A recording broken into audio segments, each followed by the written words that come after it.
Good morning. My name is JahLogic, and this is the Morning Rant.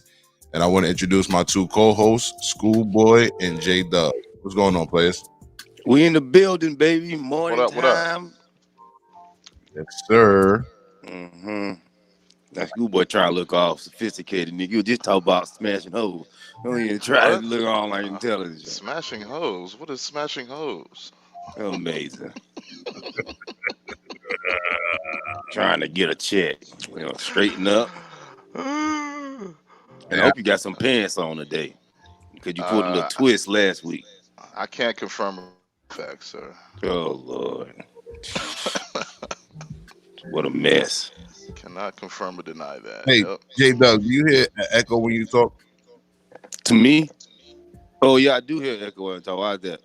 All right, so Schoolboy, we're gonna have to get you a new mic and headset, man. I'm gonna mute your mic, and then when it's time for you to talk, then I'll just mute you or whatever. You know what I mean? Because it seems like the echo happened. Hold on, I hear it again. Yep. There you go, Matt. So yeah, you can control that. You know, just control that on your side. You feel me? Whenever you're ready to talk, just unmute your joint, and we won't talk over you, and that's it. So yeah, once again, this is the Morning Rant. My name is JahLogic. This is my two co-hosts, J-Dub and Schoolboy. Welcome back. Thank you for coming back to the Morning Rant. And today we are going to talk about a few different things. We're going to talk about, we're going to do a light touch on the entanglement. That shit is a little played out. We're a little tired of hearing that word, but I feel like we got to touch on it just a little bit. And we're going to also talk about gun violence. We're going to talk about gun violence in our communities, and we're going to get into just violence as it stands in America. So yeah, I mean, let's get into it. Let's get right into it. This is what Vanessa would call a thought topic. I believe Jada and homeboy Og, as they was calling him, is both both thoughts in their own right. So fellas, where do you stand on this? Could you, the question that J Doug posted on Live and On Point last night was, could you be embarrassed? I think that's what we should start off with. If we're going to talk about it, that's what we should talk about. Like, as men, can you be embarrassed the way Will was? Yeah, can you handle that? Can you handle that? Can you handle that fucking embarrassment? I can't. Not after August, I seen her put the picture out of him in his drawers. You know what I mean? Once I know the size of the pole that was, you know what I mean, you were getting stroked on, I can't I can't handle that type of embarrassment. Not unless I could pull mine out and I can equal up. Nah. He was doing too much. So if that's the case, why don't you just, I don't know, take your own crazy racy picture? Yeah, I can, but what if yours ain't hitting like August is? You know what I mean? You'll look crazy. And then you have people saying, I'm glad, girl, you should have been left that nigga, girl. Go on, get with August. Yeah, nah. Not that type. Just because of what the guy was that she was messing with was doing, no, I can't do it. I can't handle that type of embarrassment. Schoolboy. Yeah, man. Honestly, I don't know if I would be embarrassed. It just depends. It just depends on the situation. You know what I'm saying? You don't know. Obviously, Will was hurt, man. Will was hurt. He didn't really want to be there. But I don't know, man. That was a tough one for me. I would go ahead and say this though. People who know me know, I'm prone to do some reckless shit from time to time. But if they were separated, you know what I'm saying, and she wanted to be a thought, then that's what they did. You know what I mean? Like, who am I? I ain't gonna be tripping about that shit. Especially if my girl is Jada Pinkett, bro. Go ahead and do what you want to do, baby. Just come home and give me that box, goddamn. You know what I'm saying? Ooh. Clean that. We might be putting extras on it. Hey, Jada Pinkett might not be all that. I mean, I don't know. I've seen her pictures, bro, and she's damn near 50, and she built like a 20-year-old. Like she's kind of bad. Yeah, because she always had that little small, skinny frame, the reason why these women be looking older because they, that weight get up on them. And she got money. She be getting all that Botox and probably plastic surgery. Allegedly. Her mama look better than her. All right, so which raised me to my next point. What exactly, if you're embarrassed, what's a proper get back? Because he spoke about getting back. Is what other on the table in this case? Oh no, that's just foul. And now, especially at that point with the kids, they already got kids and stuff together. No, I wouldn't do it like that. But I would a good get back for Will. Wow. I don't know a good get back that wouldn't make him look crazy. He got to sleep with Sade. Taught a singer? Yeah, they all old. They all up there. Yeah. Nah, Will want some young meat. Ooh, smash one of them Kardashians or something. The Kardashian. Don't do Yeah, it, bro. man. That's a curse. That's how you get back at all black women. Go smash with white women. See what happened? You got to be on some. So see what happened when I bring my wealth back to the black community. It don't go right. I'm gonna go smash me a white bitch on y'all ass. Yes, that's how we'll get back. Pull up with a white bitch, nigga, and he back that nigga on the trigger. Yes. Oh boy, what's your proper get back? What do you think proper get? Man, I'm going for mama, man. I got enough money to make that shit pop. You know what I'm saying? I'm gonna go ahead and put a whole team together and get her into like a whole situation where she don't realize that I'm doing this shit. So she gonna feel like she in love and shit. You know what I'm saying?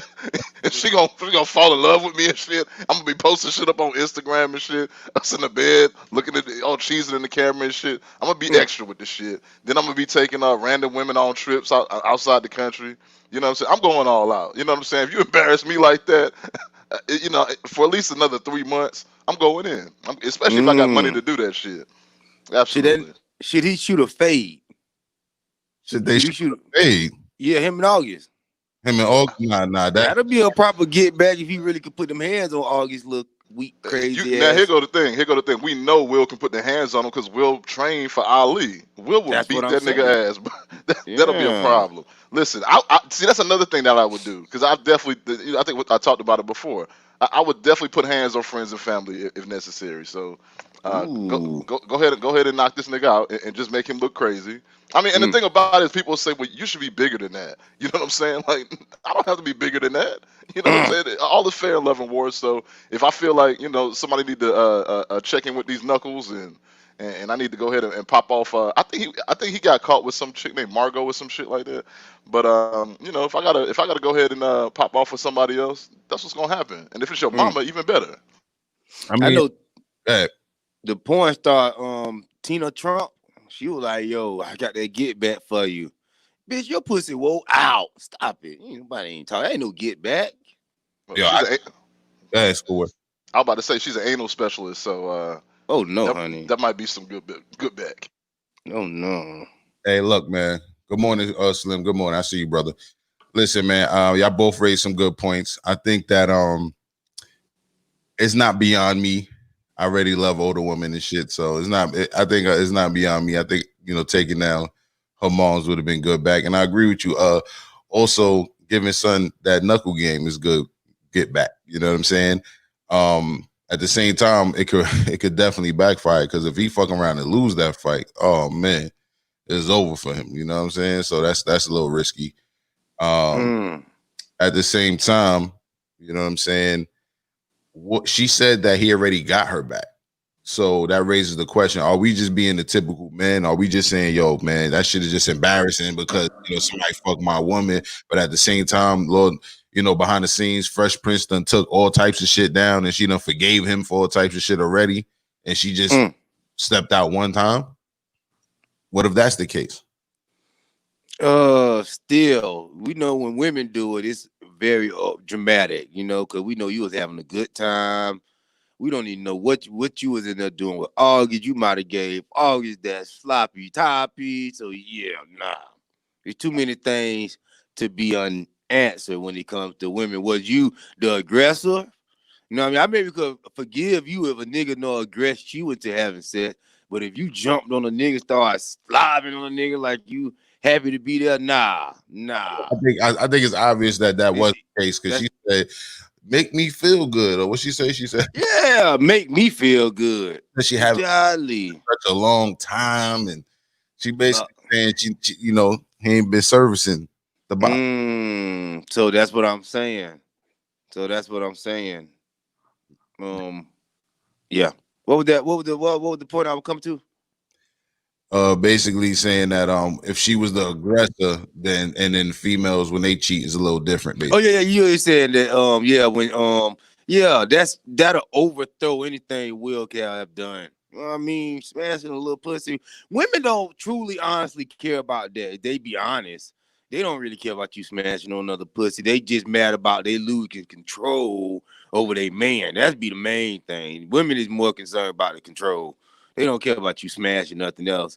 They, you know what I mean? Women to get they act like they mad if a weak dick nigga go cheat. They act like they mad when they not. You know what I mean? So yeah, it take a lot. Men, we got that leeway. And then women, you could come back pregnant. You know what I mean? I know Jada probably too old to get pregnant now, but these women, that's too dramatic. A woman come back pregnant. Right. Nobody coming back pregnant with a man. Somebody might be out there pregnant in the world, but it's not coming back. It don't have to necessarily. Well, the shit is definitely embarrassing. What I can say is that these two made a big case, a public case for polygamy. You know what I mean? I feel like, a lot of people just, they're accepting of the situation. And if you're going to accept the situation, I've seen a lot of people talk about this, talking about, giving, leeway on both sides of the track, but basically just saying things like they don't know people who've been in relationships that long that haven't cheated and things of that nature. Ooh, is that a thing?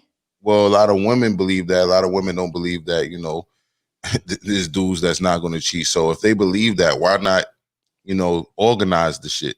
Why not allow them to have, a girlfriend or two on the side or sister wife? Schoolboy? Yeah, that's one of the things that I think is actually like I'm 35 years old, and I'm not. If I get married between now and 40, which I assume is probably going to happen, I'm probably not going to be able to do that with a woman who doesn't understand that. If we're going to say we're going to be together forever, I'm probably going to hit some other, poom poom before it's all said and done, and you probably going to slip up on some extra, peen before it's all said and done. No. But here's the thing. Because I think about it. I'm 30 years old. Let's say I live until I'm 80 years old. For the next 40 years plus, you're telling me she's never gonna experience another man, and I'm never gonna experience another woman? That's not ridiculous. On my dollar. I mean, you say that, you say that, but the fact of the matter is, you might be paying all the bills, and your woman still might step out, might not tell you a damn thing, and you'll be none the wiser. She'll come home and kiss you all in the mouth and act like it's cool. You know what I'm saying? So, long story short. That's evil. My thing, yeah, it is, but it is what it is. I'm gonna go into the situation with the understanding that it's gonna happen. Let's go ahead and be open and honest about it. Like, look, if that's what you want to do, cool. You know what I'm saying? Go ahead and take a shower. Don't come up in here. You know what I'm saying? All in my face with dick breath and stuff like that. Like, that's not cool. Give But it a month in between. yeah, do something. Just give me the option to mess around with you that day or whatever. You know. No, I can't accept that, man. It's not. That's my old lady.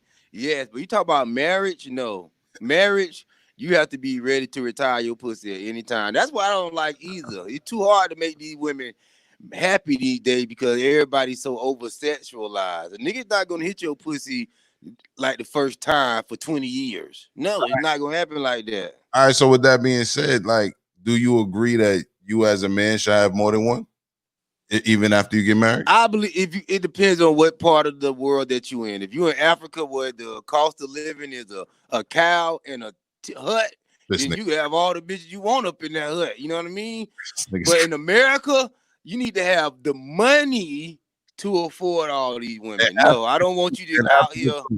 The solid Yeah, in Africa too, you need to have the money. But I hear you. You're basically saying that you should be able to support the more than one. if you, I mean, I'm saying if you in a village in Africa, you live in that jungle life, then yeah, have all the women that you Okay, what if want. you living in the jungle of America, in the hood of America, and you can afford more than one? What if The that? hood of America, no, because that creates the destruction that we trying to get under control now. There's too many niggas already got goddamn. Black community already believe in polygamy. By the way, we just do everything on the hush hush, but black people already believe in polygamy. We already know women that, ooh, this my nigga. I got this nigga right here to buy me some food. This nigga gonna come drop this pole off. Oh, this nigga gonna give me a ride. We already believe in polygamy. All right, Not probably living under one roof, all right, but we already believe in that idea. all right. But Doug, that's my point. Since we already believe in it, why not normalize it? Is my point. You see what I'm saying? Because the black women have been running the black community for the last 70 years, and she don't want to give that power back to the man. That's But, just but simple I'm as it asking you, is. I'm asking you as a man, should you Mhm. be able to have more than one? I'm asking you, like, No, not in America, because just because of the money thing. I think just because of the money, if you can't house all these women. Now, if you a man, I'm not saying you got to be a millionaire. I'm talking about if you got you a 2-story house where you could house more than one woman comfortably, and they don't have to go to work to go to the white man and answer to them, and you could bring all the money home and run your family. Yes. all right, so let me pose it this way then. Let me pose it this way because in America, it's not normalized and it's not legal. So one way of creating that business contract and partnership is to literally create a business contract and or partnership. So what if you gave them all hustles? You partnered with all of them on their different ventures, and your way of providing for them was to support all of their businesses. So you might have one that's in the media production. She runs your studio. You might have another one who's into, I don't know, health. You know what I mean? You give her a show and or you promote her health line or whatever it is she's doing. You know what I mean? You and they don't have to live together, but you just do because like in America and in our community, we don't have enough solid dudes. You know what I mean? So there are going to be women by default who's just going to end up single, lonely, and or single parents. You know what I'm saying? So why not have the solid dude in the community be able to manage 3 different relationships, 3 different businesses, 3 different families, and they can still come together in ways that still, they can share the bread. The bread can kind of, they can have their little a smaller version of a community where that dollar turns around 3 times before it leaves that community. You feel what I'm saying? What about that? I agree with that, but it's too unrealistic. Like if I did do it, I wouldn't get no 2 black women. I'm not gonna be buying no 2 lace fronts, all this craziness. No, no, can't do it. I have to get one black and another one of another ethnicity because black women are too high maintenance. It's too much for black women. Schoolboy, same question. Yeah. So so I've been a member of the tribe, and I've also been in communities where in the Islamic communities as well. So early in the let's say maybe around 2007 or so, I was dating a young lady who was a Sunni Muslim, right? So she's got the whole head wrap and all that other good stuff, and she was ready to, 'cause, that community, they get married real fast. So you start dating, next month y'all married. So I was like, yo, let me finish school, and then we can get married. And she was like, no, I'm not waiting for all that shit. But long story short, she said, I don't care if you want to have more than one wife, but I have to be your first wife, and I have to stay at the house, and your other wives or wife has to be working.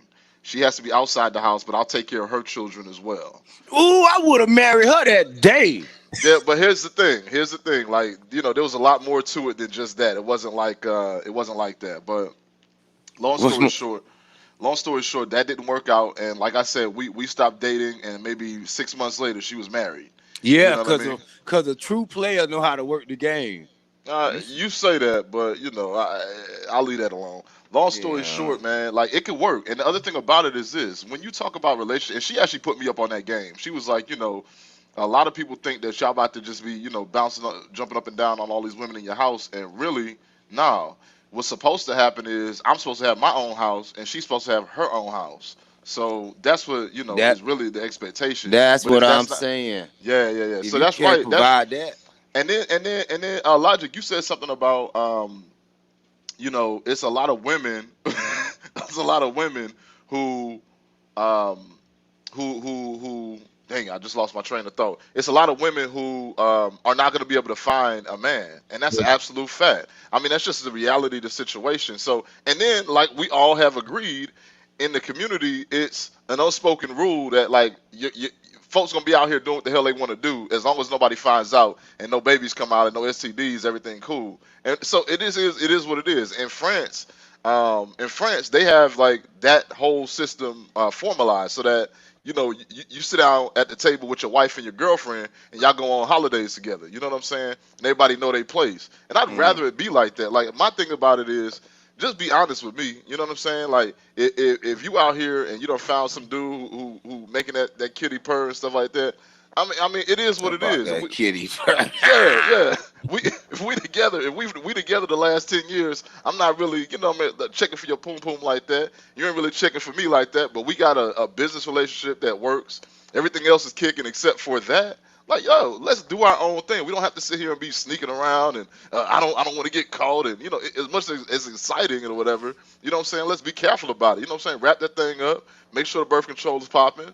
You know what I'm saying? Don't be out here in these streets embarrassing me, little. You know what I'm saying? But other type than that, of pictures with the nigga and all. yeah. Like, don't be walking around in the street holding this man hand and all cuddled up with him in public and shit. You know what I'm saying? Respect the relationship, but do your thing. You know what I'm saying? Don't let me keep you from your happiness, but at the same time, don't act like I'm supposed to be a monk and you be tripping when I come home and I smell like a little perfume. Like, mind your business. You know what I'm saying? All right, so my homeboy Slim in the chat says that first off, he said they both in Hollywood, so he's sure that they both have been doing their dirt. He also says those Mormons in Utah been rocking out with polygamy, so why not the rest of America? And Utah is a very wonderful place. I went there at the beginning of the year for Sundance Film Festival. It's really nice out there. It's like California with snow as far as the mountains go and shit like that. I don't know. Might just have to throw it out there. But if you're ready, if you're a single man like J Dub, you might want to consider what I just told you. You know what I mean? The Starting reason with them. You know. the reason why we don't talk about the Utah people is because black people, we always want to talk about all the bad stuff white people do. We want to be like that. We need to join in on some of that good stuff white people got going on, like that good old polygamy down there in Utah. Hey, I'm not gonna argue with you there. Franchise Catering says, hold on. He concurs with me. Salt Lake City, Utah is amazing. Seriously, yeah, exactly.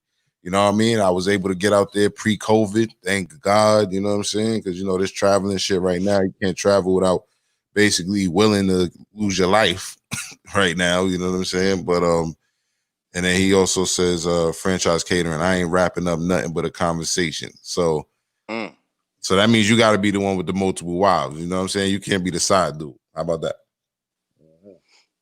So go ahead, boy. I'll be too worried about my wife going out doing other stuff, messing with other men. It's like the women of today is not that disciplined to be. Their egos is too driven for them to be in a polygamous relationship. Because one of the women gonna be, this nigga out here fucking these hoes, I'm gonna go fuck these hoes too. That's just the American culture. We got such a tit for tat culture, and they trying to make everybody equal and everything fair and balance. So no, that would never work in America.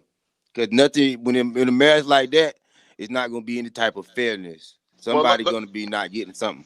Yeah, let me say this. There is definitely just like with any other kind of relationship, there's gonna be some lack somewhere. But like I've definitely come across women.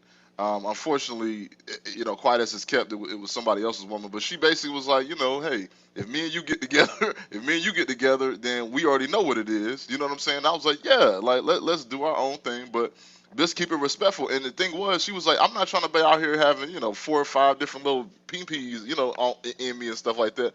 But it's a dude out here who got some competition on you, and we might hang out from time to time. And who the hell am I? Like, I can't stop her.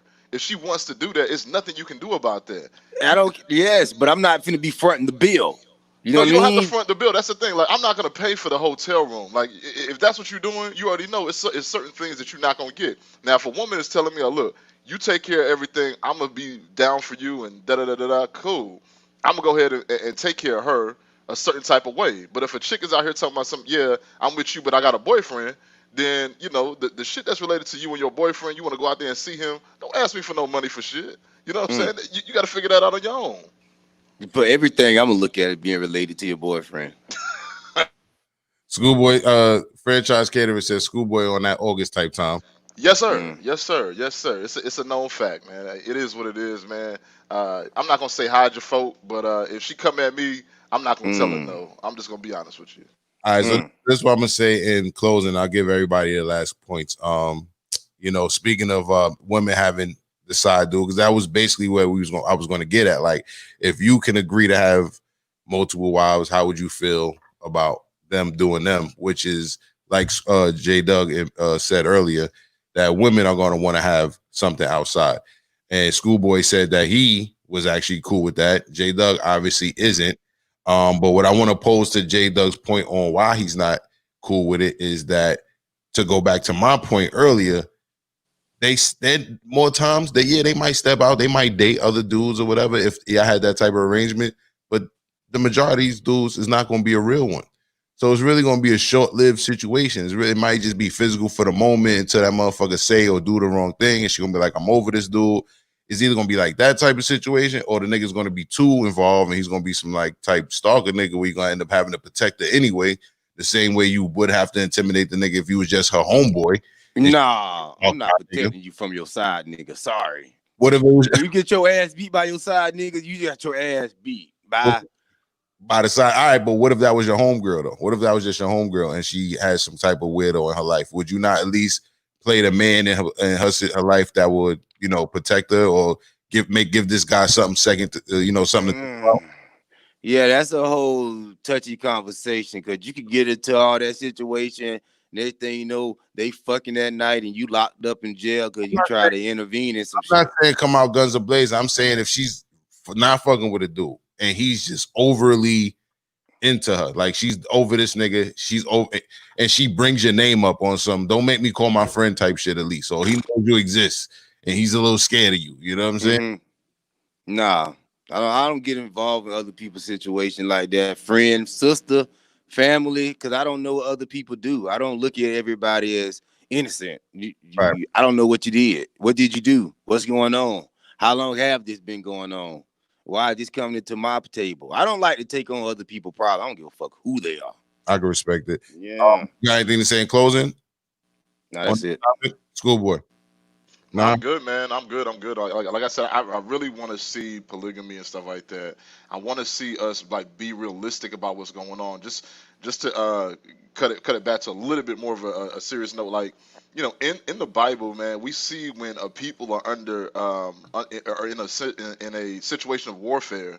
Women have to pony up and get together with a man, and he has to provide for them. And that's just the situation that we're in. There's too many men that are locked down and otherwise economically excluded for women to try to be that damn picky, or like they want to do. Go ahead and get you a white man. You know what I'm saying? Now when he start tying you up and beating your ass and shit like that, don't come back over here asking me for help. You know what I'm saying? Do your own thing, but do what you got to do, man. I'll always make it sound like going to be a white people finna be some type of your man. When you start tying your ass up, what about when he had me on that yacht, nigga? Shit, you don't want to hear that. And you can be tied up under deck on the damn yacht, like a fucking goofy. You're amazing. Black people all here make everything sound horrible. 50 Shades of White. Listen, all right, so we're gonna move on to the next topic. This topic is not as fun. It's a little sad, but we're gonna use it to introduce the next topic, which is gun violence in our community. So last week we spoke about we went a lot of places. It got real hot and bothered, you know what I'm saying, in the sense that everybody had their feelings on their shoulder on what they feel the Black community could do better, what we feel the Black community is doing wrong, and that came to us when we broke down some guys who are actually doing something in regards to protecting us from racism. However, whether you believe in the term black on black crime or not, you can't deny that we do violence on each other, right?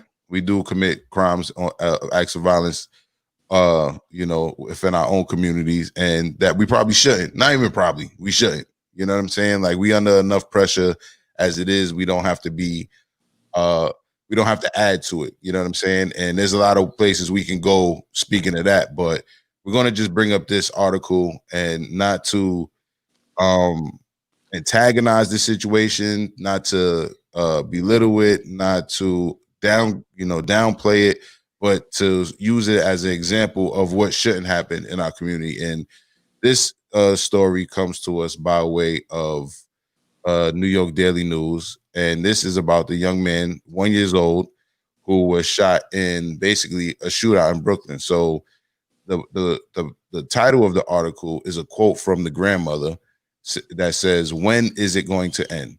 And it says, the grandmother grieves, rages over baby and stroller killed by gunfire at Brooklyn cookout.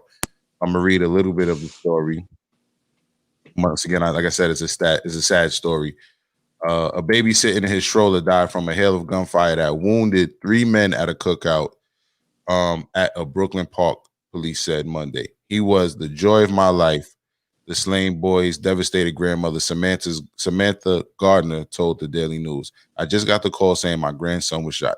2 men stepped out of a dark colored SUV and opened fire at the cookout. At the Raymond Bush Playground on Madison Street near Marcus Garvey Boulevard and Bed-Stuyvesant about 11:35 p.m. Sunday, cops said. Gravely wounded little Devell Gardner, struck in the stomach, was rushed to a medical center where he died later that night at 2:39 a.m. The wounded men are all expected to recover. A 35-year-old was shot in the groin, a 27-year-old was hit in the ankle, and a 36-year-old was struck in the ankle. So, yeah, I'm gonna put that down. And my question is, like the grandmother said, not just when is it going to end, how is it going to end? Because I feel like when is it going to end is we have less control over when. The mind state of we can't kill each other will take over, but how are we going to install that mind state in our people? Feel me? Like what? So I'm gonna start the question like this: what have you done in your past, and what do you think you can do in your present and moving forward to stop the violence in your community? I'll start with morning J Dub. Oh, I'm honored. I'm ready too. This is a very sad story. What happened to this young? This is to this baby. He's 1 year old. Yeah, and we're not good. This stuff like this is going to continue to happen, sadly, because black people decided that we're going to focus on white people and white people killing us, other than trying to clean our own community.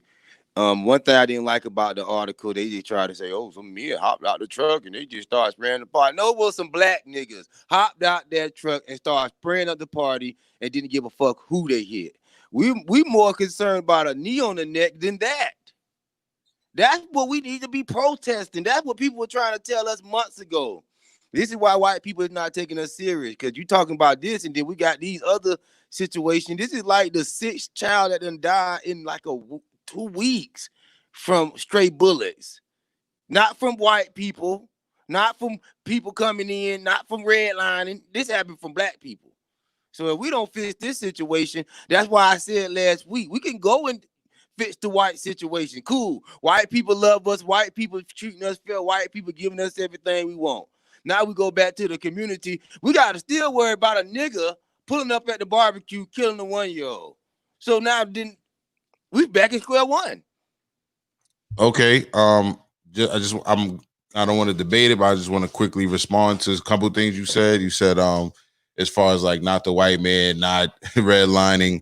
Redlining puts us in an economically deprived and overpopulated situation. That doesn't necessarily help what we're talking about. I just want to throw that out there, but I'll address the other things when it's my turn to speak. I just want to throw that out there real quick. Yeah, but redlining don't got niggas pulling up to the cookout, shooting up the place. We can all be in the same place and be civil. We're overpopulated and deprived of certain things.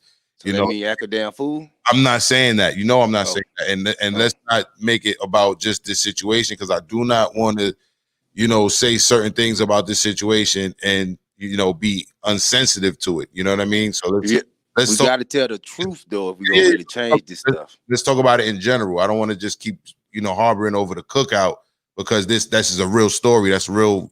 1-year-old that died. That's real. Those are people's lives we talking about. So I want to talk about it in general. You know what I mean? The violence in our community in general. I don't want to say anything that could be, deemed as unsensitive to their story. But of course not. I don't believe that's an excuse to do that, which is why I'm raising the point. What can we do? So you said what you said, and I'm gonna come back to you, but I want to know, what can we do? Schoolboy, go ahead. Yeah, I think it comes down to really the economics of it, because we get the economics straight and you create an economic foundation for the community, then you're not worried about so much crime, because crime and poverty are interchangeable, as well as overpopulation. So it's a cultural thing in terms of a culture of poverty. And that's unfortunate, but it is what it is. So that's the first thing you have to change. Once that changes and everybody kind of gets enough elbow room, you decrease the amount of crime that's in the community. So this whole, like, I hear people go back on, oh, what about black on black crime? That's ridiculous, because it's a misnomer. There's crime in every community, especially when those communities are overpopulated. So that's what needs to happen, along with the fact that there in some communities. I'm not gonna say in all, because I don't think this is the case in the places where I've been, and the places where I consider myself a community member. Places where people decide to say, well, I I'm not going to say anything. You know what I'm saying? I'm gonna keep the peace. I'm not going to say anything. I'm gonna let people mind. Let people mind their business, this, that, and the third. But no. When you see people acting poorly, you have to call them out. You know what I mean? Again, I'll go back to the Bible with the children of Israel. They were in the wilderness for 40 years, and what did they have to do? They had to have an actual civil war before they could move into the promised land. You know what I'm saying? And the reason why is because a lot of coons and their criminal element, they were just walking around, breaking the law and doing whatever they wanted to do, and that wasn't going to work for them to enter into the promised land. So I think those are the things that's going to have to happen. We got to create the economic base, secure that base, and have some code about ourselves and make sure that people aren't breaking those laws. So, Schoolboy, I hear what you're saying. We need We need to do better economically, and we need to create a code. How are we going to create this code? How are we going to enforce this code? In your opinion, you know what I mean? I mean, just like, and see, I don't want to get on the specifics on this show. I don't want to get on the specifics because it includes some things that are not that's not going to be pretty to say. You know what I mean? And I've kind of touched on it already, but it's not going to be something it's not, we're not going to bring the Care Bears out and get everybody on code. That's not what's going to happen. It's gonna have to, just like so. I talk about how the Israelis get a lot of respect around the world because of the things that they do. They have drop squads. You know what I'm saying? If they find you off code, or they find you saying the wrong thing or working with the wrong people, you're dead. That's it. It ain't no question about it. America does the same thing. Every organized state in this world does that. So to think that we're about to get anything different by trying to be all inclusive, that's not the way the world works. You can't be all inclusive and bring your criminal element into the circle with you and think you're gonna have peace. You know what I'm saying? So like if we look at even like say Jay-Z, Jay-Z was an admitted drug dealer. You know what I'm saying? But everybody wants to sniff his butt a little bit and try to eat the crumbs off his plate. I'm not one of those people. I'm not the one that says, let's bring all the former drug dealers into the room and who have increased their wealth exponentially and given crumbs to the community. That's not what I want to do. Now, if you out here like really creating institutions for people, for the community to do better after you've redeemed yourself, and that's what you're gonna continue to do, that's one thing. But if you just out here like, yeah, man, I'm a billionaire now, and all y'all need to raise yourselves up by the bootstraps, even though I filtered drugs all into the community, I'm not down with that. Okay, so if I'm hearing you right, we need to police ourselves. Absolutely. Okay, And Doug. I want to talk about this notion or this ideal of somehow economics, money finna help us out or something. They gave black people money already. All right. Black people don't got enough money. Black people need to start getting changing their way they raising their damn children. Black people need to bring the fathers back in the home so you won't have all these um adult black males jumping out, spraying up the neighborhood. I can show you 3 videos, and I see at least about 4 or 5 a week. Not a police killing black men. I'm talking about a black man on surveillance shooting at people in broad daylight like we in fucking Iraq. I don't see white people doing it. If you got some white videos to show me for every black video I can show you, I would take it. But I guarantee you don't have it because we are the only one carrying on like this. And we have to lose the code of silence in the black community. Or we're not going to talk about anything that don't make us look good. That's dumb. How you going to change anything by trying to prove to white people, yo, we civilized too, when obviously we got things that show you that we're not. And I don't like this notion of, oh, just because we all together, we get some money and we get up out this hood, we could get silver. No. You're going to take that same uncivil shit to where white people live. That's how it is. You got to change the soul, the hearts, and the minds of black people first. We have to come back. But this is the thing. So one, I want to say that I think it's a dangerous narrative when we try to say that white people don't do what we do, right? So let's if I could politely ask you, let's not go there. I'm asking you, what can we do? You know what I mean? I'm not saying, because honestly, I just said a whole bunch. Right, but I know, all right, and I'm going to gave a whole bunch of things we could do. We got to stop blaming white people, and we got to fix the hearts and mind of our own community. We have to build it and get the family structure back together and stop the code of silence in the black community to where we can't even talk about these things because we trying to look good in front of white people. That's it. All right, well, listen, I heard that Schoolboy even agreed on you on a lot of that you said. I see him shaking his head, but I just think, once again, that goes to my point. When you started with white people not doing this and we don't doing it. Listen, brother. I said I can show video. That's what I said. I didn't say they'll do it. I said every video, if you show me a white person doing it, for every video I show you black people doing it, then I will accept that. That's what I said. I didn't say they're not doing it. I said if you can do it, I accept it. But I don't see it. And I'm online every day, all day. Well, this is what I want to say in regards to that. Since the inception of this particular country that we living in, media has been used to paint a picture about us. So, the stuff may be out there, but it's not going to be as sensationalized as our dirt. And that's the fact. But I think until we can do the quantitative, which some people are quantitative and research, which is why I bring up sociology, you know what I mean? Which the father of sociology in this country is a black man, talking about Du Bois, you know what I mean? Then we could, debate the facts and the statistics, but we don't want to create up our own statistics based on our own personal beliefs and or experiences, because that's just ours. But no, that's my own personal research. See, yeah. I say I got videos to show. I ain't say But when we spoke about the videos, I'm telling you that this country, since the beginning, one of our first movies was literally a movie that made KKK out to be heroes and black people out to be savages. You know what I mean? So it's since the inception of media, even in this country, that narrative has been spent, and we take on that narrative. So even like when you, it's not media; these are surveillance videos that people posting, not media. But it being promoted on actual websites, they're not promoting it like that. It's not being promoted because it's not being used to the narrative that's being used is that we're the violent ones, right? So that's the shit that's going to spread faster. But listen to what I'm saying. So, I feel like like I said, since the beginning of the media being used in this country, that's what it's been used for. So we cannot negate the fact that the narrative of us being only violent and lazy is something that they want to push. And even you mentioned it before, like in past shows, when you say all we have is intimidation, I don't think our people are that tough.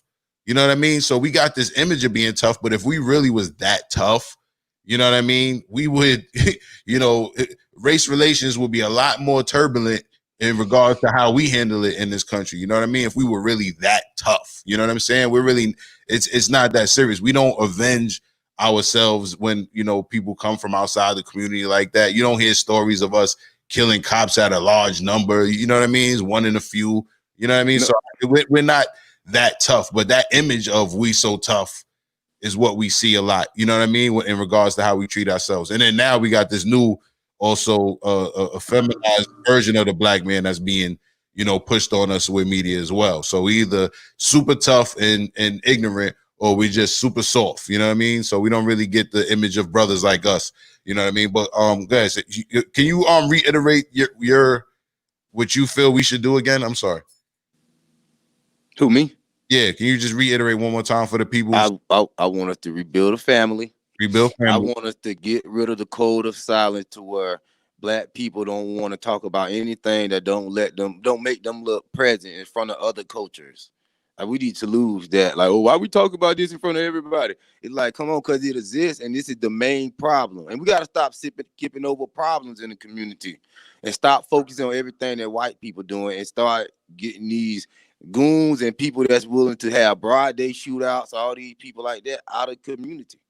That's what we need to focus on. And then we can get to the white man. But if we take care of what the white man doing to us first, and then we still got to come back to the hood and worry about getting shot at a event, or just trying to go on with their normal life, no. Then what's the purpose of you fighting the white man? I got an enemy within. I understand what you're saying. Once again, I think we're still bringing the white man to it, and we even talking about not being scared to talk. Well, other cultures. I think when you talk about it, not talking about it publicly, I think we should have a forum where we could talk about it privately. We should be, Schoolboy could probably back me up on this. It was illegal for us to have private meetings where we could just talk to ourselves about how we want to fix ourselves. You know what I mean? But I say what you're gonna say, because I believe Schoolboy has something to say as well. Schoolboy, don't lose that thought. No, it's nothing wrong with us having the debates, but when we do have these discussions, we got too many black people come to the table and like, oh, all black people is angels. What you talking about? I don't even know what you mean. We need to talk about what white men doing. We ain't gonna talk about what we doing. We have too much of that when we come together. You know what I mean? I ain't gonna argue that. Schoolboy, what you have to say?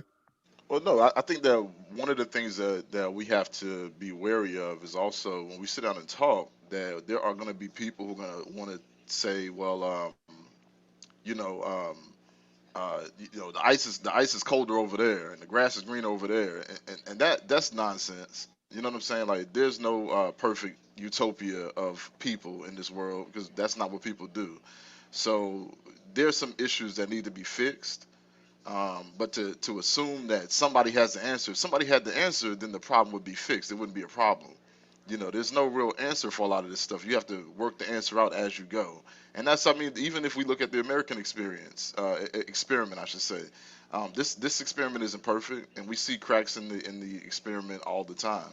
So it's a matter of working out the issues as they come up, but not pretending, like you say, Jay, that everything's perfect already and that there's no fault in our community, but even not to say that there's no fault outside of the community, because how many times has the community built itself up to be broken down by with our tax-paying dollars? Like, that's fucking ridiculous to seem like, to act like that doesn't happen. It's ridiculous. You know what I mean? All right. So I'm gonna read Franchise Catering comment. He said we need to get rid of the blue code of silence, the code of silence, amongst the police. And then just now he said, we tell on the goons, they go to prison, they do their time, then they're released back into our community. And I want to talk on that. And then Snuggles668 says, I think the algorithm is hiding comments. Listen, man, I've been putting your comments on the screen. Every comment I saw. You gotta relax. You gotta pay attention to the show, brother. But anyway, let me just talk about what Franchise Catering says. Yeah, man, they do get released back into the community. It's called reintegration when they do, and that's one of the things I can be proud to say that I've been part of. I've been part of many programs that work with people who are in prisons, and then when they get reintegrated into society, helping them find jobs, helping them get back into school, things of that nature. So and sharing my influence that way with people who actually are in those positions and charged of doing these crimes. I actually could say that I've had good relationships with them and done family development with them. You know what I mean? Speaking to what J Doug said earlier, that we need basically family development. So I've been part of that since my early 20s, and even before that. I remember before I even found that career in life, I was the type of dude that in my neighborhood, you come home from jail, you can come to my house and get you a button-up shirt.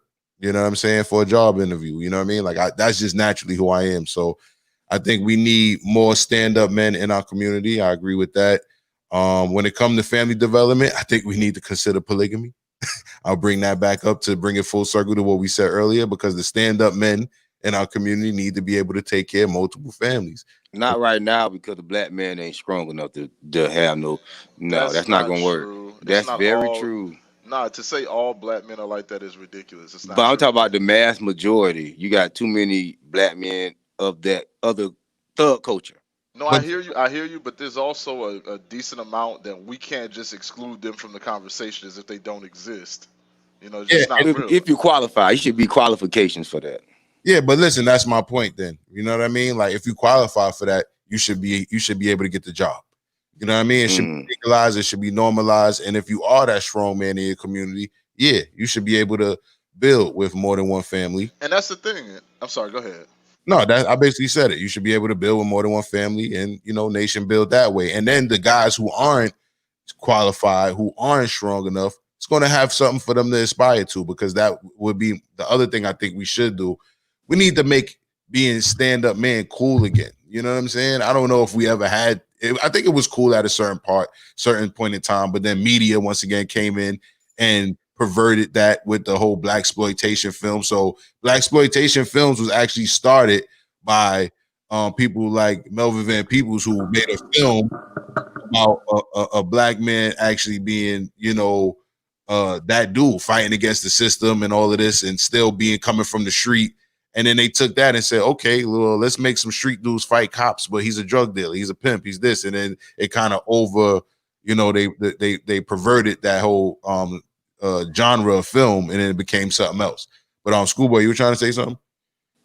Well, one thing is, yeah, we do want to qualify some men to take that position in the community, but if they're just going to do that to hoard resources and not really put those resources outside of their family, we don't need that. We're good on that. Like I said, if you're going to build institutions, like if you have 2 wives, cool, but does your store employ 10 people in our community? If not, then we're cool on that. You can go anywhere in the world and just be selfish. That's not what we need. Right. So Snuggle said, what is the percentage of unsolved crimes? I don't know, and I'm not going to pretend to know. Keenan, More than solved, probably. That's a police problem. That's not a community problem. The police are getting paid to solve those crimes. Like the police don't prevent crime. The police go back and report crime, and then they go back after the crime's committed and say, "Well, this is what happened." So expecting the police to be solving crimes, they don't do that well enough to be considered a crime fighting force. Like if anything, they should be present to prevent it. But once it happens, they're not going to save you. Once it happens, they're not going to investigate it properly. They don't investigate themselves properly. So what makes you think they're going to investigate the community crimes properly? Come on now. Good point. Snuggle says, what is considered a stand-up man? What would that look like? Good question. I assume that's posed at me. I'm gonna say a stand-up man is someone who takes accountability, someone who has not only just standards but integrity. So yeah, basically taking accountability, having integrity, being able to call out wrongs in a way when it makes sense. You know what I mean? When it makes sense, because you also don't want to just get yourself killed off, trying to play fucking Shaft in the hood. You know what I mean? But at the same time, yeah, there are moments where you can interject, and you should. So I'm not going to say every black man should be out there stopping gang violence, but I can be proud to say that once or twice in my life, I was able to step in when a situation allowed me to, and get 2 members of opposing gangs to just drop the beef. You know what I mean? Speaking of some students I had in the South Bronx. Snuggle says, are you saying TV has an effect on how people live their lives? Absolutely. It's called programming, and I think music does as well. Keenan says, when had it not been cool to be a stand-up guy? It's not cool now. It's not cool to be a stand-up guy. Right now, it's very cool to be a fuck nigga. You know what I'm saying? Like, let's not play that game. Let's not play that game. Now, I'm sorry, I blame that on the culture of single motherhood, by the way. That's why I was just finna say the black woman won't allow us to be no stand-up men. So it's not up to no one to allow you. You know what I mean? It is, because if you ain't got no woman to be a man for, what you gonna be a man amongst men? A man gotta be in a position where he's allowed to take care of his family, and a black woman won't allow that. There's definitely women who enjoy a stand-up man. I'm not going to say he's stand-up man. Like, I'm not going to say that. I'm going to say that, You know, a lot of them, that's why a lot of them are single, because they can't find it. So how they speak about it when they on their blogs and vlogs and amongst themselves and they, you know, nail shops and all that, that's whatever. But the reality is, if they had a real one, they going home to them. That's a fact. And they don't have fathers, so they don't know nothing about no stand-up men. Cause you got these women, oh, I am a man. Happy Father's Day to me. So they think women is men these days. Yo, Slim says, like Jay said, if everyone follows the not snitching code, then a large portion of crimes will continue to go unsolved. Snuggle says, so who do you blame for creating the music now? So listen, that's a good point. I made a film about it, shameless plug, called Monkey Gang, the mockumentary, where we spoofed what we do to, you know, keep that going. But we didn't spoof it without mentioning that, you know, the white Anglo of corporate America pay us and promote that. So hate us. Yes, there's plenty of so, quote unquote conscious music, but just saying conscious music come with a connotation that shit got to be trash. Let me ask you this. Hold on. So before you ask me that, so let's not pretend that, you know, music that has a fuckboy message is not overly marketed on our people with actual dollars. J-Dub. I can ask you this. Could it be that they have done the research as a company and they see that, yo, people is not buying this music as much as they're buying this other music? Let me specialize in this other music that these people want to hear. This is what they want to hear. It's not white people gonna do what make them money. Be honest. If the conscious music was selling, they so money hungry, they will sell the conscious music. They don't give a fuck. They want the money at the end of the day. Are you asking me or are you telling me? I'm asking. All right. Could it be? Sure. No, is it? Not could, is it? Is it? In my opinion, no. And I'm gonna tell you why. Because our music was started as music with a message. You know what I mean? People, the same people to that day is not the same listeners. Listen, yeah, that's not the same listeners, but we in the same condition. So the music, and this is generally speaking, this is universal truth. Like, music and art imitates life. So any type of art that has real passion in it, you know what I mean, is going to be felt. But if it doesn't have that actual marketing and distribution behind it, and that's one of the things as a content creator, as someone, and this is outside of being a YouTuber. Everybody's a YouTuber nowadays. But as someone who actually created a film that had a message and was an actual passion project, someone who I've promoted artists who were rappers with actual messages that had passion and messages behind it. When you put that shit out, they do not check for it, but the people who actually get hip to it, there's an audience for it. There is an audience for it. So when I go to different states in this country, the artists that in New York, because in New York we have a wealth of artists, right? That sometimes we take for granted.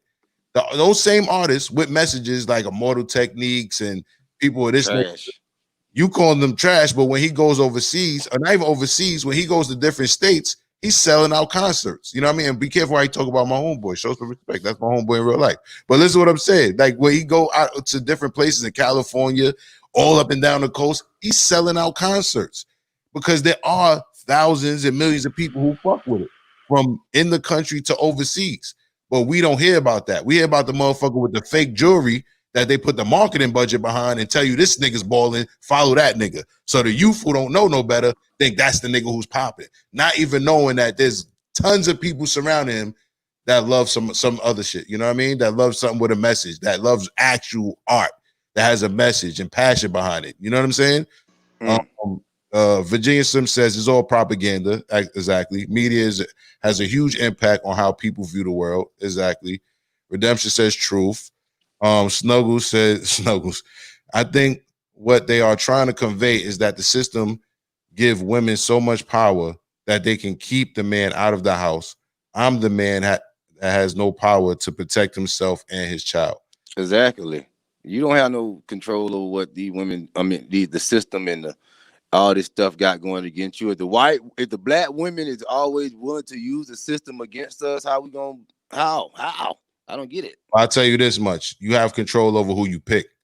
You know what I Well, mean? you gotta also fight. You gotta also like. I got a woman like that right now, and we're going to court. If you want to play that game, I'm down. You're gonna spend a lot of money get me off your back. Like that's how it has to be played. You gotta See, you gotta fight. You gotta fight people on the battleground that you're on. You can't fight them on a ethereal. I wish that it wasn't like this, and I'm gonna go ahead and turn the other cheek and play the role and try to be the better person. That's not the way a fight works. If somebody comes to you and smash you in your face, you can't go and say, "Oh, I'm gonna run home and it'll be okay." You're gonna get your ass whipped the whole way home.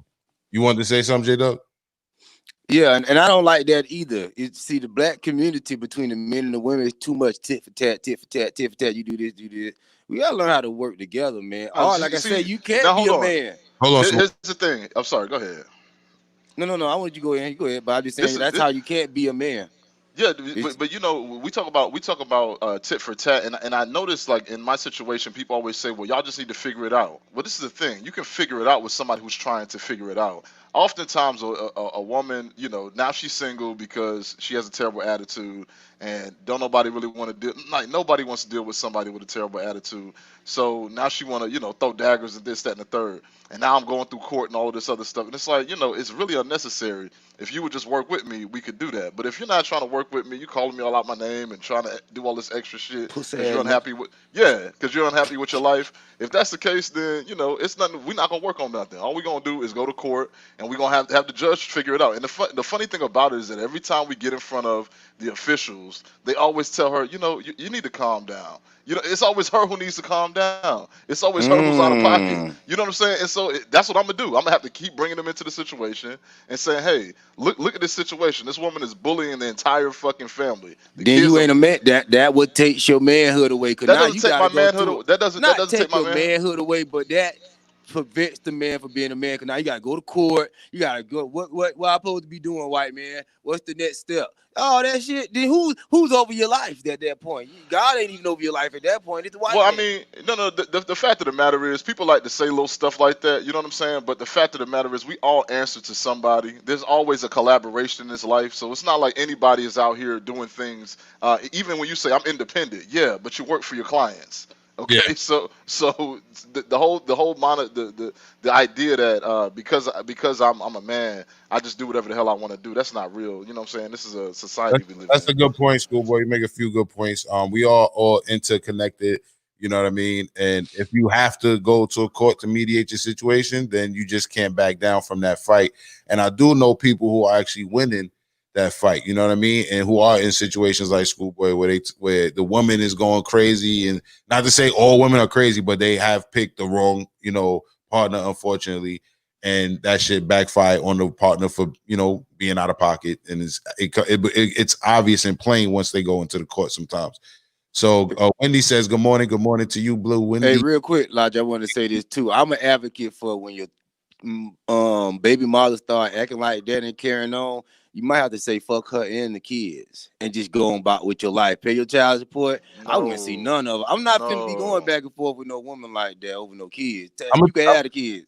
tell you why I don't agree with that, and I heard that before. I'm gonna tell you why I don't agree with that, because children are still gonna have their own mind, and if they see you fighting for them, even if it is hard for you, they're going to take note. That child is going to grow up. There's children who grow up to love the parent who didn't do shit. So to say they wouldn't grow up to love a parent who actually fought for them, I don't think is realistic. I think if they see you fighting for them, they're going to know what time it is. And guess what, J-Dub? After 18 years of paying child support, that kid can do what the fuck they want. All right. They can come live with you. Yeah. They can talk to you more now that they're older. Nowadays, we're in a time where kids have their own phones. Yeah. There's a lot a child can do if they see that you're actually open to being that child's life.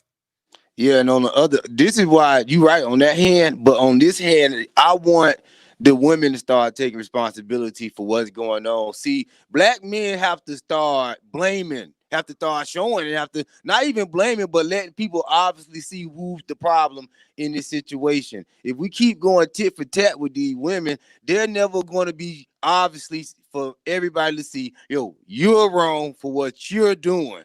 Right now, they can flip it and say, "Oh, look, he's just not a good father because he ain't trying to be." They always flip it on us. I think we just need to walk away and say, "Yo, when the kid get older, blame your mama why I wasn't there." If she don't want to blame the parents, then bye.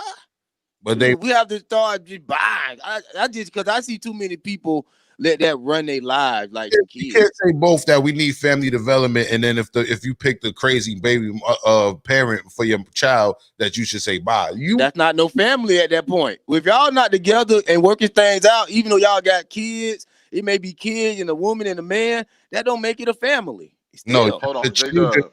children are still your family. Go ahead. Right, J-Dub, do you have children? I raised a child. Yes. Okay, so you don't have biological children. I'm gonna say this, and you know, it might sound dismissive to your viewpoint, but it's hard No. for. I already know it's coming. And I Well, the already thing know what you're about it, finna say. yeah. But I So don't have since kids. we I already know, know, so I won't know how that feel physically. But I'm telling you how it's I not about move. physically. It's not about physics. It's not about physically. When you bring a child into the world, your responsibility as a stand-up man is to vouch for and advocate for that child, despite obstacles that might come in your way. You know, if somebody came into your house and said, "Well, I see you got a child, but you know you having a bad month. I'm gonna take this child out your house." You know, even if you just raising them, you're probably gonna be like, "No, hold on. You can't just take this child because what are you gonna do with this child? How is this child gonna be sustained?" You know what I mean? Like that's my thing is I take responsibility for the fact that yeah, the relationship's not that great, but at the end of the day, I'm not just gonna leave these children. I have the opportunity. You know, I was living in a whole other state. I moved to this state to be closer to my kids for a reason. You know what I mean? So I say that to say, as much as and my own father told me the same thing that you told me, and that's the same thing that he did. Cause that's You know how what I'm real saying? men give it up. Real men don't got time And for that's these the problem, and that's the bullshit problem with the games. community. If That's the the problem if with the the woman community. don't want to act right, if she been raised by no father, if she been raised by another angry black woman, and we can't get no cooperation, if nothing finna come and the kids gonna hate me anyway once they get older, yo, bye. What I'm sitting around for the hate? All right, but Nah, but see, the difference is this. Like, even in my situation, I have heard her, you know, denigrate me in front of the kids, in front of my face, right?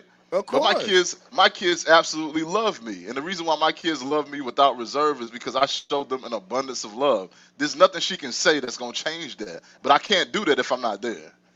there you go. And you can't say in one tone, we need the black fathers, and then in the other, if the mother is crazy, who you picked to fuck, you gotta leave. But let's just, let's kind of move on. Let's read these comments. Redemption Song says, I have a great father. It's ridiculously hard to find a good man. They love some white woman in the circles I run in. Find you a new circle. No, that's a good point. Or get into polygamy. Nah. All right, And black women don't have the best marketing out here either. Black women, y'all gotta step y'all marketing up. They need a PR agent. Yes. Because that's because of media as well. All right, No, how about that? no, that's because of what we at. Why it can't never be because of what we at? What is our fault? I need one thing to be on us. What is one thing that's us? Because I never heard one thing that this is our problem. We caused this problem. I want to hear one black person to name one problem that black people did to themselves and not white people. I hear you, but when you mention need, even in joking, when you mention that they need PR, that's something that's hand in hand with actual media personalities and public personalities. So I hear you, but I never heard no black person say, you know what, that's our fault. I never heard that. If you have, I never heard it. We hear it all the time with talking heads like yourself. You know what I mean? But no, I get written off and called names, so that don't count. I'm talking about what black people can agree as a whole and say, yes, this is on us. One thing. I have one thing. I think that you make a great point when you say that we have to keep our families together. That's something that we actually have control over. Nobody's really separating So that's families our fault. physically right now. Ooh, okay, so that's the first problem. It's something that we can fix that nobody can really stop us from fixing. So let's read you. Let's read these comments. First of all, Snuggles, I'm about to not read your comments no more. This motherfucker talking some crazy shit. If a man paid you $1 million to do something unnatural, of an unnatural nature, would you do it? Of course not. We stand up men over here. Redemption Song says nope. Slim says early hip hop was 100% positive. Salute. Wendy says I love Logic's accent. Salute. I appreciate that. Redemption says truth, Ja. You know what I mean? Slim says Immortal Technique is a lyricist. Um, James A. Brown Jr. says Jerry Heller and other excuse me, in conjunction with a few rappers held a meeting in the early 90s. I heard that conspiracy theory as well. They said they had a meeting to aggressively push gangster rap. This is why crews like Native Tongues and other conscious rappers were dying out. That was the beginning. So I don't have any knowledge of this meeting. I've seen that meme floating around. And you know what? I will agree with that. I will agree with that. Like, yo, back in the day, it wasn't much control over what people got printed and stuff like that. But nowadays, I'm talking about now. Now people is picking their music, and this is the music that they're picking. Back then, yes, you couldn't really control it because you were forced by the radio. Either you brought the CD or you didn't, or they didn't put the CD on the shelf for as an option, whatever. But nowadays, where it's all your choice, it's on you. All right. Well, what I'll say to that, and what I'll speak to Homeboy's point about the meeting.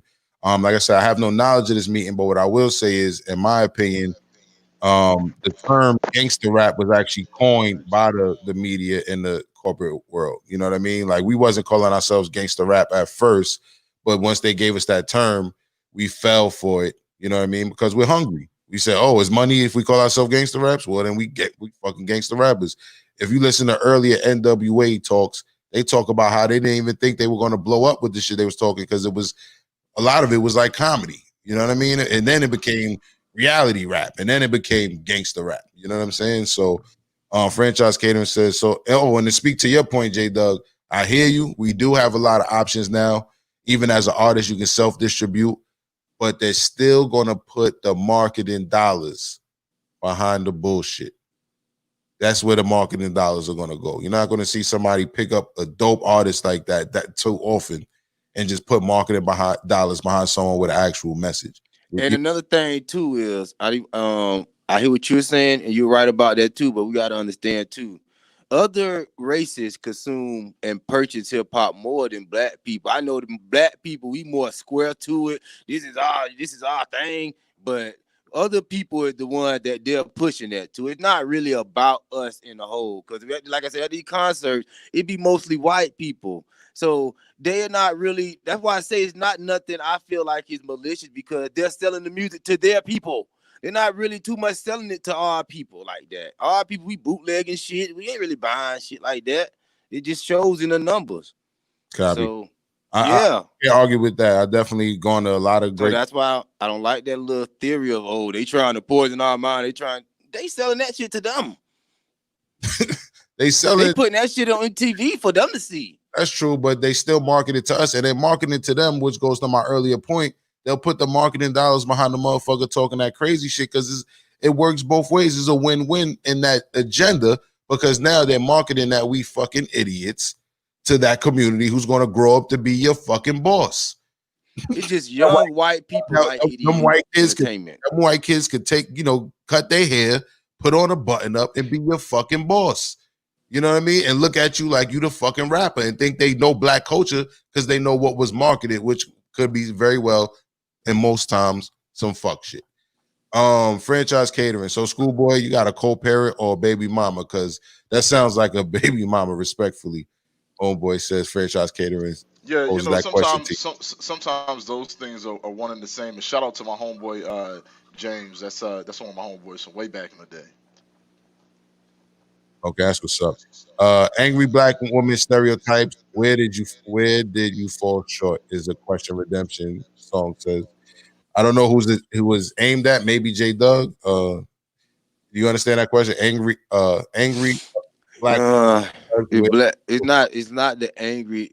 People don't stereotype black women as angry. It's not about the anger. It's just y'all specific attitude and spirit. That's all it is.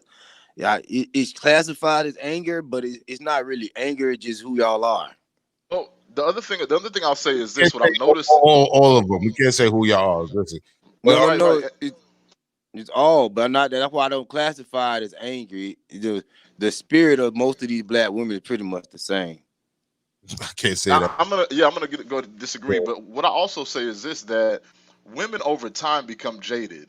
And part of the reason why is because, and I think we talk about this well, me and Jay, we listen to another podcast, and he talks about this often, where he says,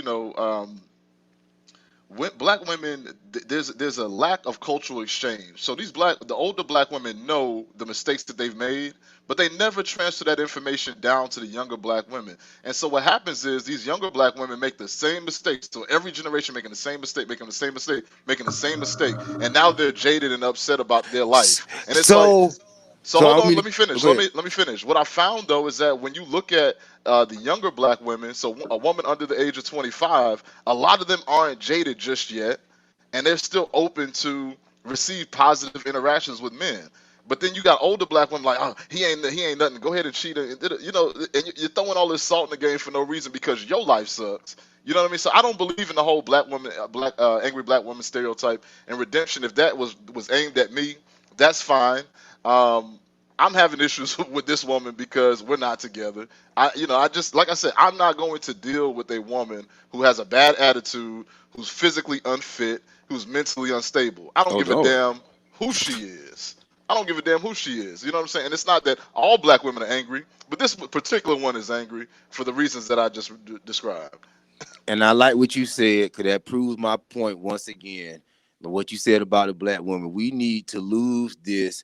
I don't want to talk and speak up about anything because I don't want to look bad in front of white people mentality in the black community. And yes, these older black women do need to step up and tell these younger black women where they went wrong. You got people in the black community that won't even say having a baby out of wedlock is wrong.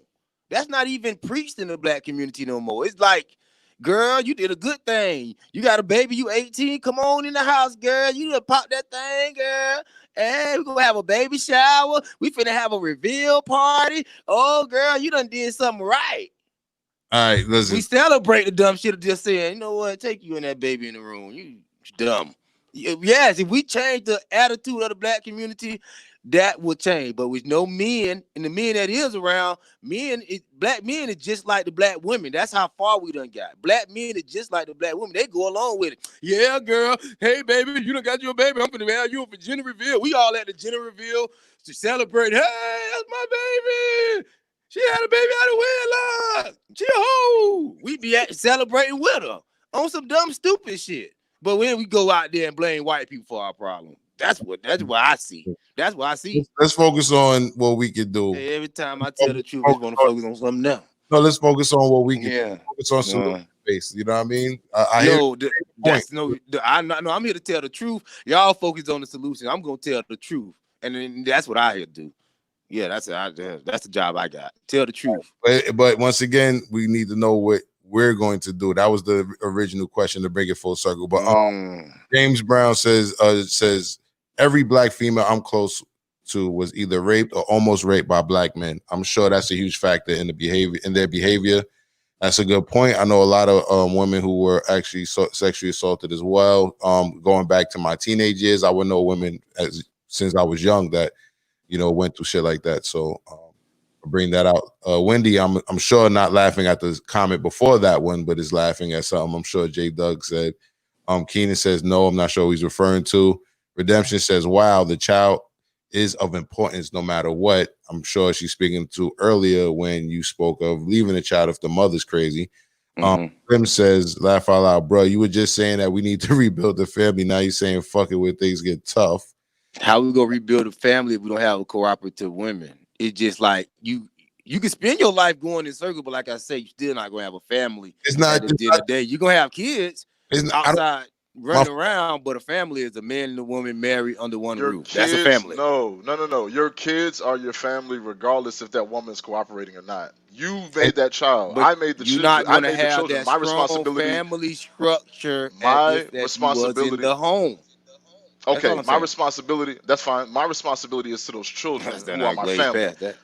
No, I'm not. I didn't glaze past it. Like I said, my responsibility is to those children who I brought into the world with their mother. If their mother's not a participating party, that's on her, and for her to address with the children at a later date, and for her to address with God at a later date. I'm not really concerned with that as much as the fact that I need to make sure that those children are taken care of as much as I can do. Now, like I said, this ain't, you know, for those who don't know, you go into family court, that's not something that you resolve in 30 days. That might not be something you resolve in 3 years. That might be something that takes 5 years for you to resolve. But at the end of the day, it's a fight. If you have to fight to be in your children's life, and that's something that you, as a man, value, then that's what you're gonna do. But if you know, if you were scared to death Negro and you found a little difficulty, I'm gonna just run away. You're like, come on now, that don't make no sense. Listen, I'm gonna have to go ahead and agree with him on that. That you're gonna have to still fight for them. They still are your family, and if you don't have the woman that you created the child with, and part of that structure and foundation you building for them, you still have to offer it. Number one, and that still doesn't mean that you might not still, which you should, find a woman yourself who's strong enough to build a family with, and then they'll have you both as a resource. The resources you guys built.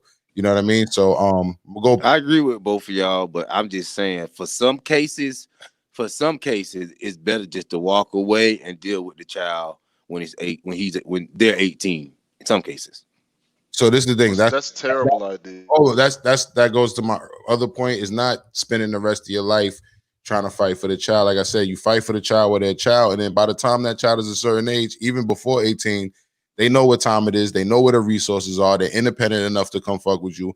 And if they have a boy, yo, those type of parents that you're talking about, that type of woman that you're describing that you would want to step away from, she's 9 times out of 10 is not even going to want to handle what comes with a teenage male in the house. And then 9 times out of 10, you're going to have your shit together because she's going to offer him to you around that point. You know what I'm saying? So Wendy says, OMG, wow. Keenan says, that's what creates the very problem in the black community he's talking about. Redemption says, that's why we had to reevaluate my dealings with black. That's why I had to reevaluate my dealings with black men, sadly. Keenan says, and the cycle will continue. That's how savages are made. Snuggle says, the young man who was talking about taking care of his children, how much help are you getting from the mother? And did you know she was uncooperative before you met her? I don't know what you mean by how much help I'm getting from the mother. Usually, when you have a non-custodial parent, you're not getting help from that parent. You're helping that parent to provide for the children. That's not the way that works. Obviously, like I said, for those of you who do not have children and you are not in this situation, it's something like you trying to tell me how to ride a bike and all you've done is read a book on it. You're not going to be able to help me with this situation. I appreciate the candor, but have your opinion and Jesus also didn't shut the have hell up. kids, and he told people how to handle children. Yeah, Jesus didn't have kids, but he also was a spiritually sound individual, according to the lore. We don't even know if the story that we're reading in the Bible of Jesus is absolutely correct. That is what it is, bro. Like a lot of people, so everybody who's talking to me about these kids, they're not Jesus. Oh, Lord. You know what I'm saying? they trolls us. They trolls. All right. So James says, for sure. First, I'm sure men knew the woman wasn't stable before they seated the woman. And this is a comment that my boy would definitely say. This is something that my boy would definitely say to my face. So I appreciate that, and he's absolutely right. I knew she was crazy. I was young. I liked that crazy poom poom, and look what happened. You know what I'm saying? It is what it is. I thought, but here goes my mistake. My mistake was that when I was a younger man, I was something of a simp, and I was thinking that if I showed her an abundance of love, that she would finally turn around and become a good woman for me. Now, I'm just letting you men know that that's not true. A woman who's grown up in an abusive household doesn't really know what love is. So when you show her the love that you receive in your non-abusive household, she don't take that as what it is. You know what I'm saying? That just exposes weakness in you. You know what I'm saying? If a woman grows up and her parents are beating each other up, you might have to slap her in her mouth a few times for her to figure it out. Lord. Which is unfortunate. But it just is what it is. Schoolboy, yeah, ladies and gentlemen. Former co-host of Time to Hill. We'll kick time, goddamn. A podcast that was about domestic violence. Let me move on. Yo, Redemption says, a new circle, speaking to Schoolboy, a new circle is not needed. I prefer to engage people of a certain echelon. Yeah, and that's why they want white women, because a new circle is not necessary. You need to get in a new circle of black men. The black men that are in my circle aren't interested in engaging with other outside the community. So you're saying you don't need a new you want to mess with somebody of a certain echelon, but that certain echelon don't want you. So you need a new Mm, circle. mm. James says niggas willfully follow Christianity is on us. Snuggle said that statement about unnatural nature. If you won't do it, then why would you let somebody pay you to do something that will destroy your community? That's my point. Okay, fair point. Fair point. Redemption says, I agree. I've gone to several concerts where they were largely white crowds, no matter the genre. Okay. James salutes us. Slim says, remember J. Edgar Hoover was asked what, in his opinion, was the single greatest threat to the United States of America. He responded, Negro unity. He was the head of the FBI and part of the system. All right. Slim says it's literally preached in church. Redemption says it's a stereotype consistent, dumbfounded by ignorance of my people. Um, let's she said consistently dumbfounded by ignorance of my people. The order, the old, excuse me, James says the older black women are still bitter towards black men. That qualifies as a reason not to put them on to mistakes made outside of economic come ups. Redemption Mm-hmm. says, and the cycle continues. James says, I'm 35. I've been in my current relationship since I was 23. Never called her a bitch, never hit her. We were two broken people when we met, but our natural respect for people allowed us to look to each other for a reason. For reason, I am bugged out in a bugged out world. I'm sure you met. Trusting that all people aren't out to get you goes a long way to repairing the broken bonds. Okay, so let's salute to that for that. James also says men also promote the wild mistreatment of women to young men they groom. So bitches ain't shit, right? Fuck as many as you can, right? Get her to pay your bills and buy your sneakers, right? Have her clean while you play 2K, right? So Nah, that's a trash take, man. Like, come on, everybody doesn't think like that. Everybody's not doing that. It's just not. It's not real. It's not real life. It's a caricature. I think is the word you say of reality. That's not how reality goes. Like most men aren't like, yo, I gotta dog this woman out, and that means she's gonna give me some poom poom and be my best friend. That doesn't even make sense. It's not reality. So let me read this comment and also play Schoolboy's PR and what he said earlier. So Keenan says straight out of the book of I Jemmy Shemmy. Speaking of Schoolboy reference to a wheel kick. So It was a joke. it not only is a joke, the truth in the joke is that women who grow up in, not all, but there are people in general, I'm not going to just say women, who grow up in abusive relationships or abusive families do think that the picture of love is abuse. So that's where you hear certain people who have crazy stories. I never dealt with this, but I hear people who have crazy stories where they say, my woman thinks I don't love her if I don't hit her, or my man thinks, I don't love him if I'm not jealous and I'm not, trying to fight him and things of that nature. It's as crazy as it sounds.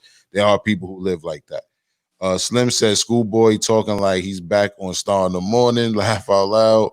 And then Slim and James says, Slim knows that history. Yes, salute. You know what I mean? We have a good audience. So if you just now tuning in, we were speaking about first Jada and Will, and we spoke about if us as men, could we handle the embarrassment that Jada brought publicly onto the household and the family. And then we went on to speak about violence in our communities via a story that comes to us from Bed-Stuy, Brooklyn, where a 1-year-old was shot and killed in the crossfire of a shooting. And we asked each other. Well, my question to the panel was, what can we do to better our community and ensure that things like this don't happen again? And one of the common things that we agree on is family development. And also we landed on policing ourselves. And we also, not to place blame, but we also, I don't know if J. Doug agrees, but we also, I know I came up with also that I feel that the media does promote, the wrong things. And with that being said, I want to bring up another article on that same story that it was harder for me to find. but I found it because I knew someone who was at the march. J Doug earlier says, why don't we march and do things for when we kill each other? And I hear that a lot. But the truth of the matter is this does happen. Stop the violence, events and marches do happen, but they're lessly promoted. But, this time we actually got some footage on it. So we're going to watch this news article talking about what we spoke about, but also talking about a group who is part of the solution, and that's a group that's in Brooklyn called SOS. So let me pull this up. Enough is enough. Bing, bing, bing. Start this up. Sorry about that. Brooklyn community. CBS 2's Andrea Klein-Thomas joining us now live in Crown Heights with this story. Andrea? Well, Dana, they marched around this neighborhood, but they stopped right here and lit a candle to remember a 21-year-old who was gunned down. The community is still reeling weeks after he was murdered. Outraged Brooklyn residents marched to end the alarming spike in gun violence. Sunday's murder of 1-year-old DeVell Gardner Jr. in Bed-Stuy heightened the sense of urgency. I'm a grandmother. How can somebody just draw a gun and shoot in a crowded community and knowing that children is out there? Save Our Streets, known as SOS, organized the march. Faith Cofield is one of its violence interrupters. I was once them, I was the problem in the community. I just let them know that it's more things to life than just fighting and picking up guns. Cofield is effective because of her credibility on the streets, but residents say years of mistreatment by police have fractured necessary relationships. We're dealing at this time with a police department who has said, because we can no longer choke you to death, we cannot do our job. There's been plenty of finger pointing to explain the surge in violence. They're listening to the people on the picket line at the protests, and they're passing laws that have made it impossible for police officers to do their job. But those who protested George Floyd's death are here today. It's the opportunity for people inside of the community who are hurting to call for change, to call for reform, but also to have it where the people are protected. Communities don't want to choose between safety and respect. These communities, again, they have a right to live in a place where they're not getting shot and have a right to do that with accountable and transparent policing. These marchers want to be part of the solution, hoping local leaders will follow suit. And during the march, it was described as being one apocalypse after another in this community that started with COVID and now has the increase in this gun violence. Now, as for this murder of the 21-year-old, police are still looking for the gunman. Reporting live in Crown Heights, Brooklyn, Andrea Klein-Thomas, CBS 2 News. Andrea, thank you. So I want to send a big salute to the SOS organization. I'm going to change the description in the actual inbox description of this video, and I'm gonna put their website there. We don't have too much time to go into, the actual things that this organization does, but once you go to their website, you can see how you can get involved, and you can also maybe possibly bring something of the same stature to your community if you don't have it. I'm not saying that, they solve the problem, but they're doing something to combat it. So we have to, salute to the people who are actually doing something and not, just talking about it. You know what I mean? Salute to them. They sound like they got it going on. They're not focused. I didn't hear all white people. Stop killing them. I didn't hear all that jive. So it seemed like a good thing. My mic on? Your mic is on. Your mic is on. Oh yeah. Seemed like a good thing though. Seemed like a good thing, and yeah, I can appreciate that. Anybody who's pushing the narrative that this is the main problem in our community. 21 years old. All the homies I know dead. They done got killed by that thug culture from other black males. Unfortunately, and it happens like around that age, like 23, 22, young men. And now they going to the babies catching the strays also. So yeah, it's so I'm glad they doing what they doing. Also, it's a nice thing. Did you guys hear about the guy who robbed the bank and he had on like a Hollywood mask? It was a whole body mask. He used gloves, so he looked on camera like a black guy. So I will say this, man. It's very strange that there's such a surge in violence. A lot of these protests are getting shot up now. A lot of the communities are getting shut up, and it's interesting that we keep saying, "Oh, it's the people within our community," but nobody knows who it is. And it's like I don't know. I don't know if I want to give that much credence to that theory if we can't really confirm it. So now it's not even black people doing the killing. It's everybody got white people got a Hollywood body mask that they put on. That shit is real. We can pull it up on. It's not beyond them. I ain't They saying went that don't around. happen, but no. It's not beyond them. I'm not going to say that it won't happen and it's never happened and there's no precedent for it. Like, that's literally what has happened in this country, and then the people who do it get away with it. That's how this country works. So that's why I keep talking about we not going to get. All right, Jay. We not going to get what is it? we not gonna get a presentation of reality that really is actual, man. We're not gonna get the kind of justice that we expect unless and until we both create an economic foundation and secure that foundation within and from without. I mean, that's what everybody else does. I think somebody said the other day, we don't have organized crime in our communities. But the communities that do have organized crime, you know what they do have? They have protection from outside elements. It is what it is. I'm not gonna argue with you there. And I did forget that element. Schoolboy did bring that up. We do need economic development as well as family development in our communities, and that's what we saying is the parts of the solution. I'm sure there's other things that can be done, but that's what we're bringing to the table. And Schoolboy makes a valid point.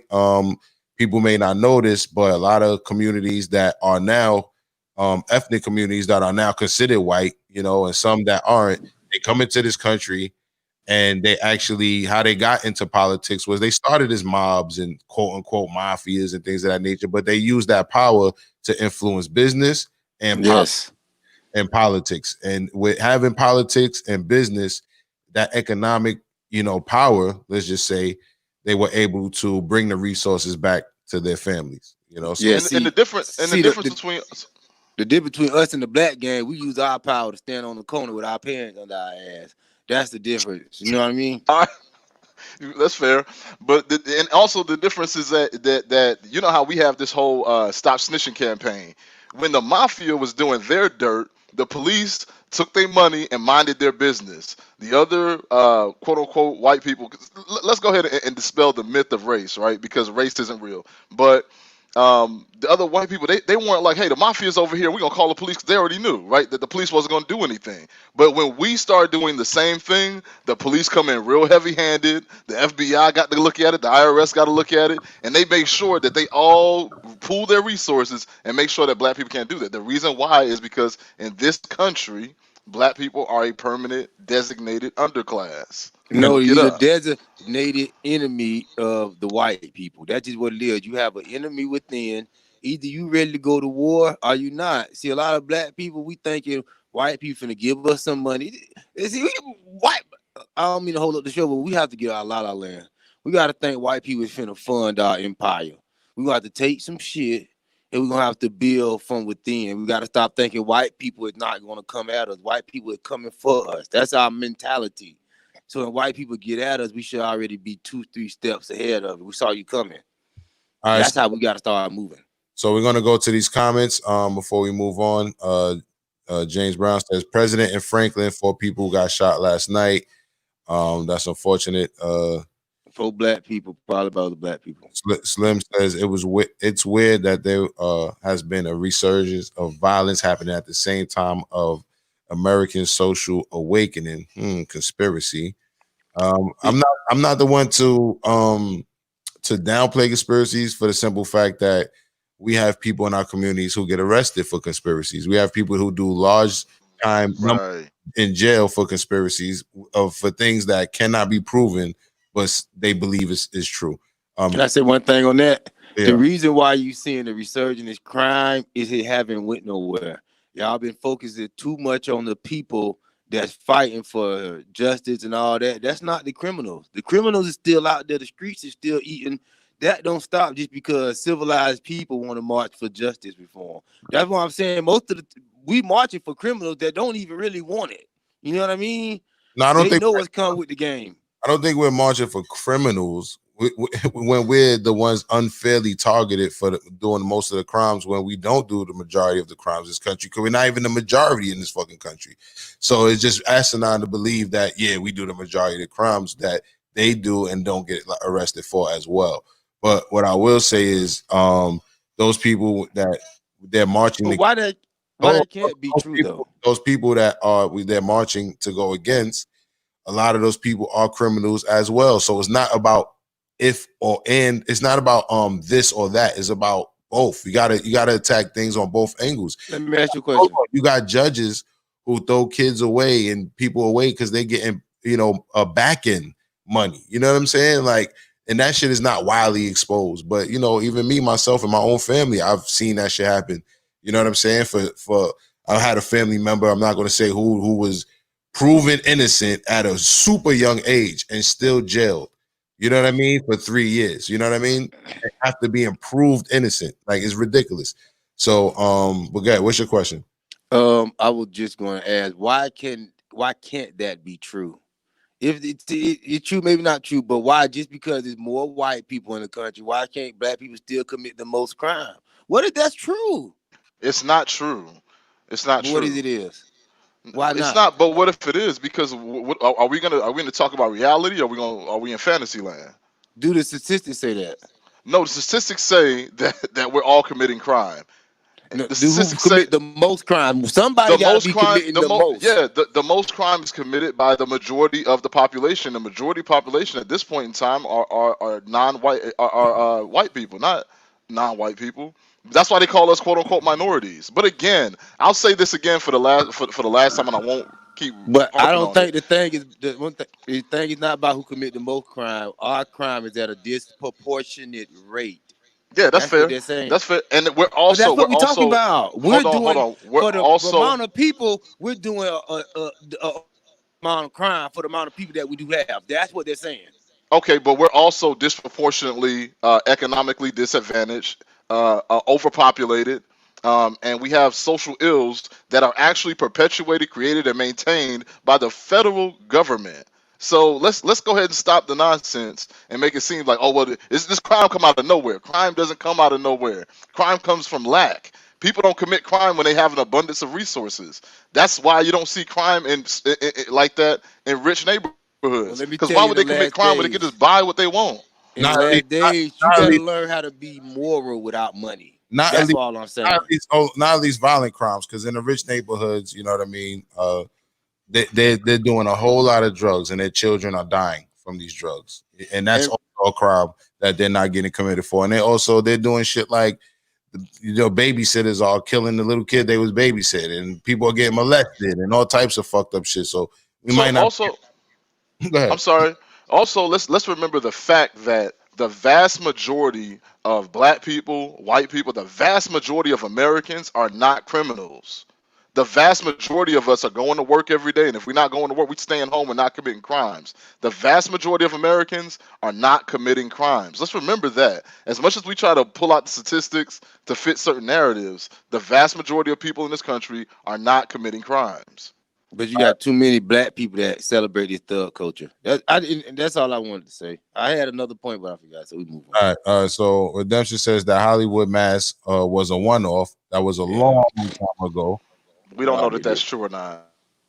James says the Black Mass was out for years.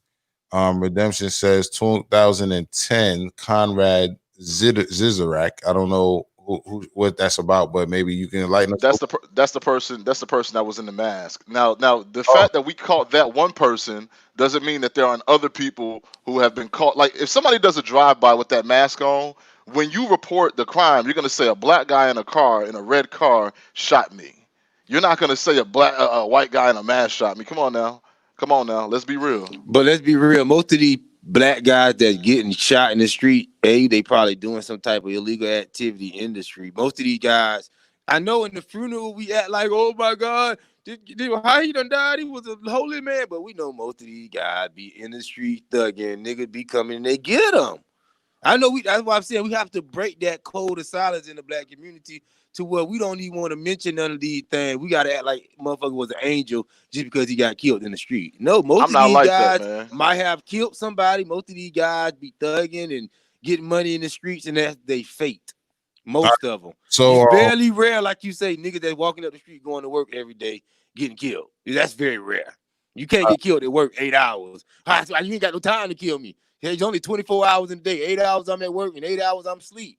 Other time I'm transporting in between places handling business. If you kill me, it's gonna be at the bank or at the post office. You know where to kill me. Good point. If there's any young people listening or any people who still live in a certain type of environment, you know, they can't move what they can't see. I mean, they can't hit what they can't see. So definitely keep it moving.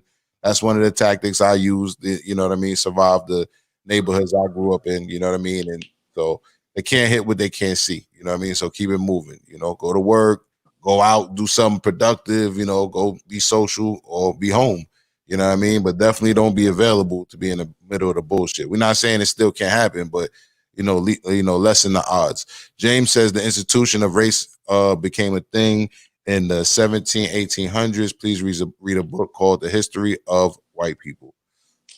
Black people love history. Yes. Not all black people. Wait. Not all black people love history because the ignorant ones you talking about don't know history. But yes, history is a powerful thing. Yes. We're not going to. Black people love history because they don't want to deal with what's going on right now. They want to focus on doing stuff they haven't back then instead of fixing their own damn family and focusing on that. Yeah, but a lot of that shit can also be addressed when you see. Past is the past, man. No. Past don't exist. No, it exists and is alive and present in what's going on right now. So, but anyway, Redemption says that judge in PA who participated in the jail for play just got released due to COVID. Sham of a sentence. That's fucked up. That judge that she's talking about who actually sent a lot of youth to prison, I think it was thousands of youth to prison, and got paid for it, and now is home due to COVID. That's bullshit. Jay, who's home? The judge who sentenced many of black and brown youths to prison for a payout. Okay. Yeah. Now he back home because of COVID. Yeah, that's fucked up. James says polarity.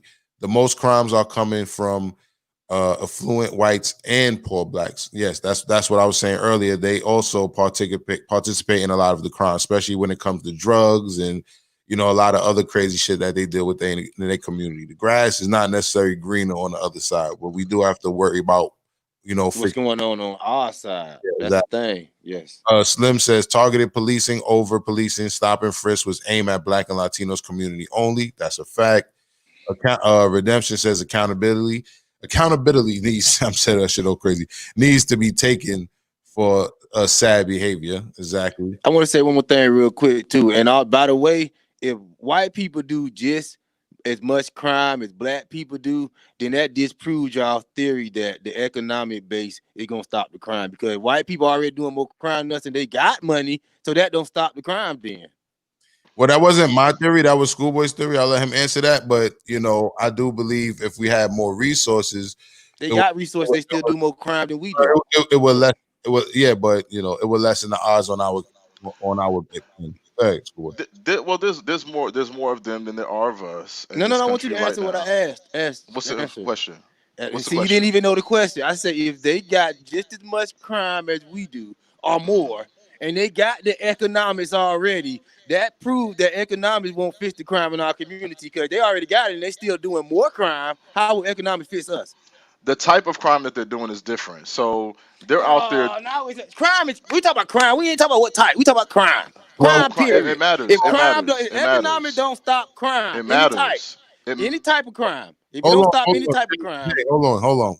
This show is focused on violent crime today, so I just want to point that out. Schoolboy. Well, and it's the thing. We have a lot of violent crime in our community because, you know, you're not about to rob a black person by intimidation.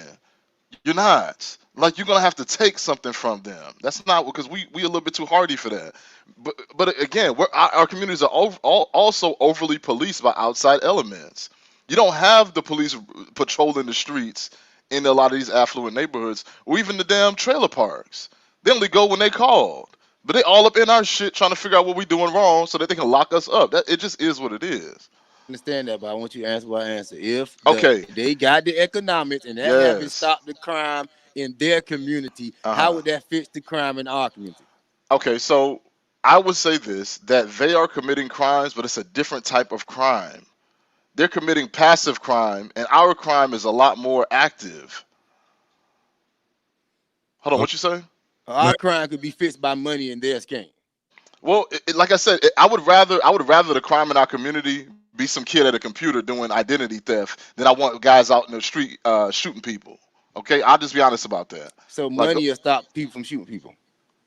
Here's the thing: like if I have $100,000 in the bank and I have a gun, what I'm not gonna do with that gun is go out and shoot somebody, lose my freedom and that $100,000. Because I have something. You still have hatred in your heart. You still gonna do it. Hatred for what though? You still? Why you think drug dealers go out and kill people? They got money. It's not about. They're not. But it's not random killing. Have money. No, slow down. They still have money, and they kill you over money that you owe them. Just because somebody have money, nobody don't be like, "Well, I already got $100,000 in the bank. Why I'm gonna kill this person?" No, people still will kill you if you still don't have no morals, or values, or principles to stand on. Yes, you're gonna still kill people. The money. That's why I tell you the money don't matter. We got to fix the souls and the hearts of people. I'm not going to debate that, but I just want to point out that I don't think a drug dealer is a good example because 9 times out of 10 they can't put their money in the bank or file that shit with taxes and use that to get a home. And if they do, they're pretty much using it as evidence against you. I'm not using them as an example. I'm just saying a drug dealer will still take you out, even if he got it in the bank or not. If he got the cash on him, he can have 100,000 on him. He will still take you out because of the money. It don't matter. Me having money still don't stop me from wanting the money that you already owe me. I still want justice or whatever else I want for myself. Me having money don't stop that. I just think that's people still going to die for their respect.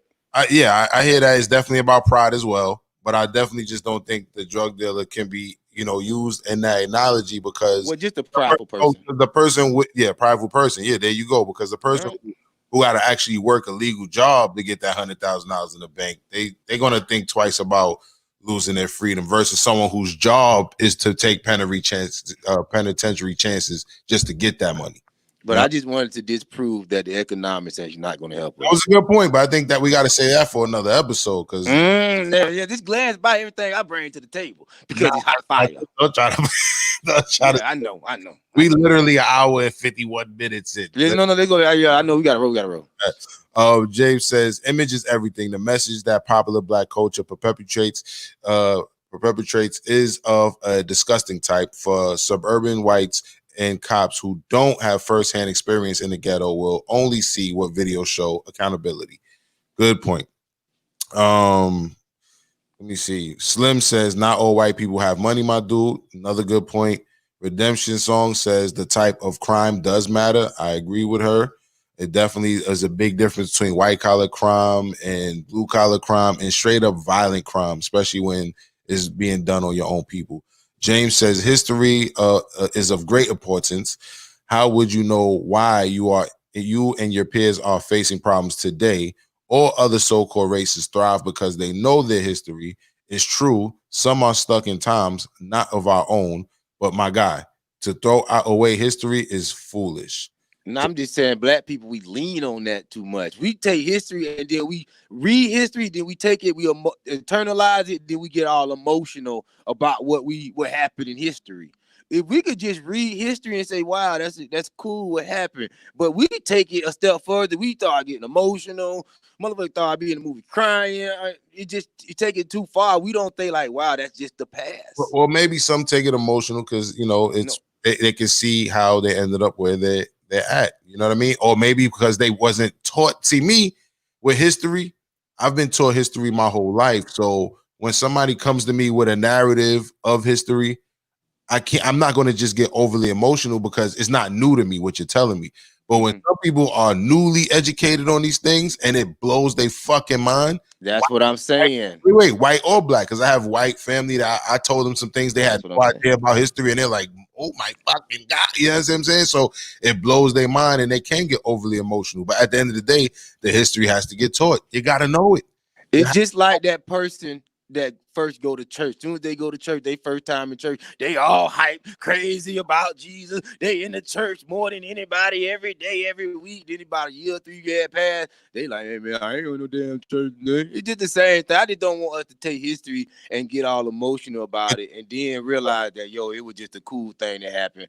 I still got to live in the moment, live in the present, and take control and responsibility of my own life. But here's the thing, like the brother was saying, you can't throw it away. So if somebody learn late, they learn late. We just got to deal with it. It could be annoying. Which one is more important, history or present?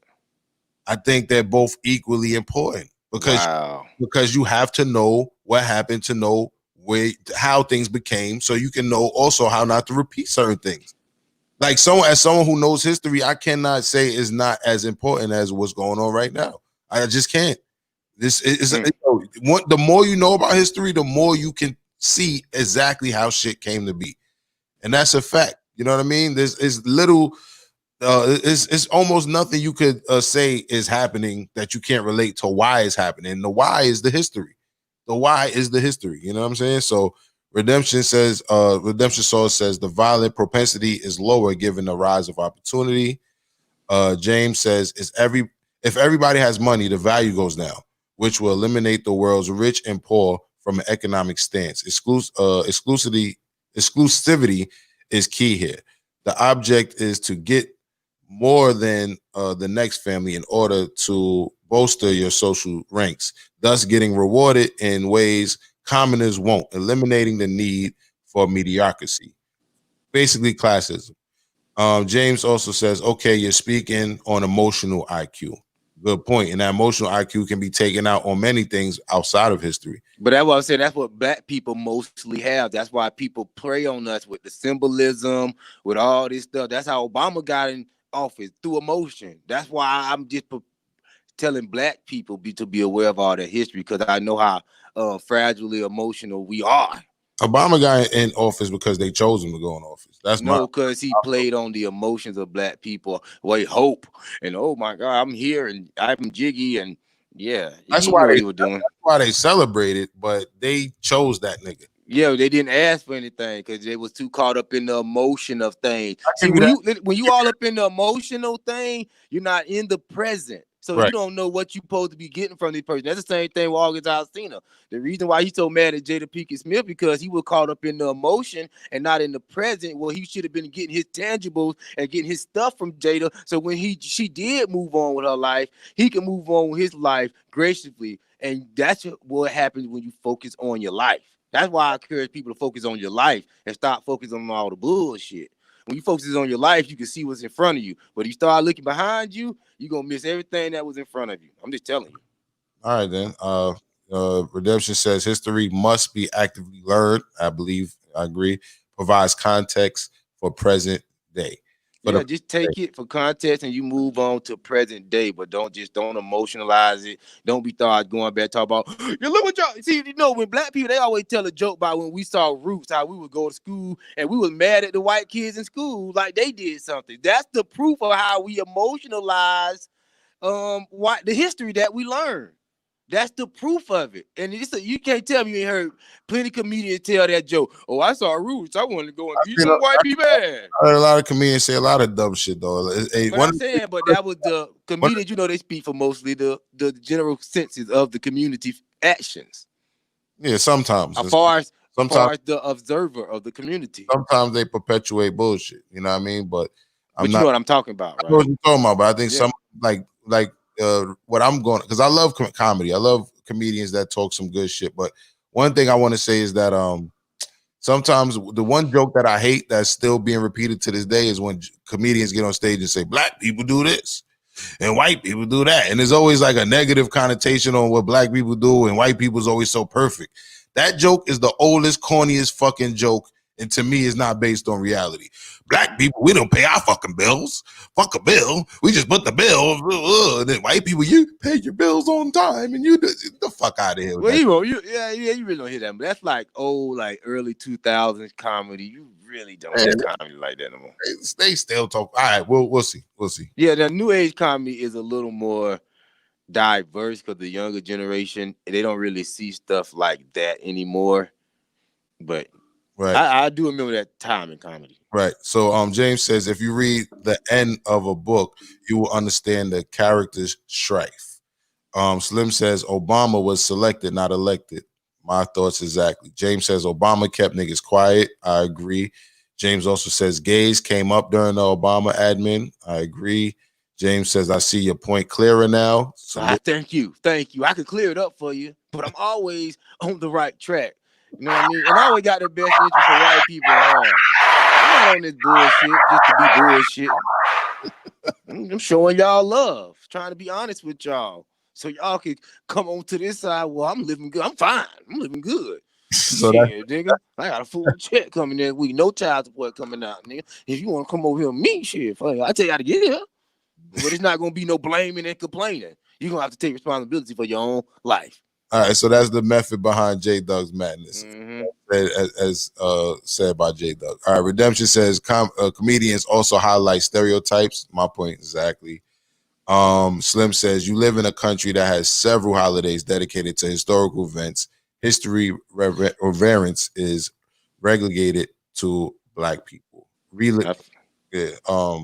I feel y'all broke that history thing down already. So you know what? This has been a good episode. We spoke about Jada. We spoke about gun violence in our community and came up with a couple things that we can do about the gun violence in our community.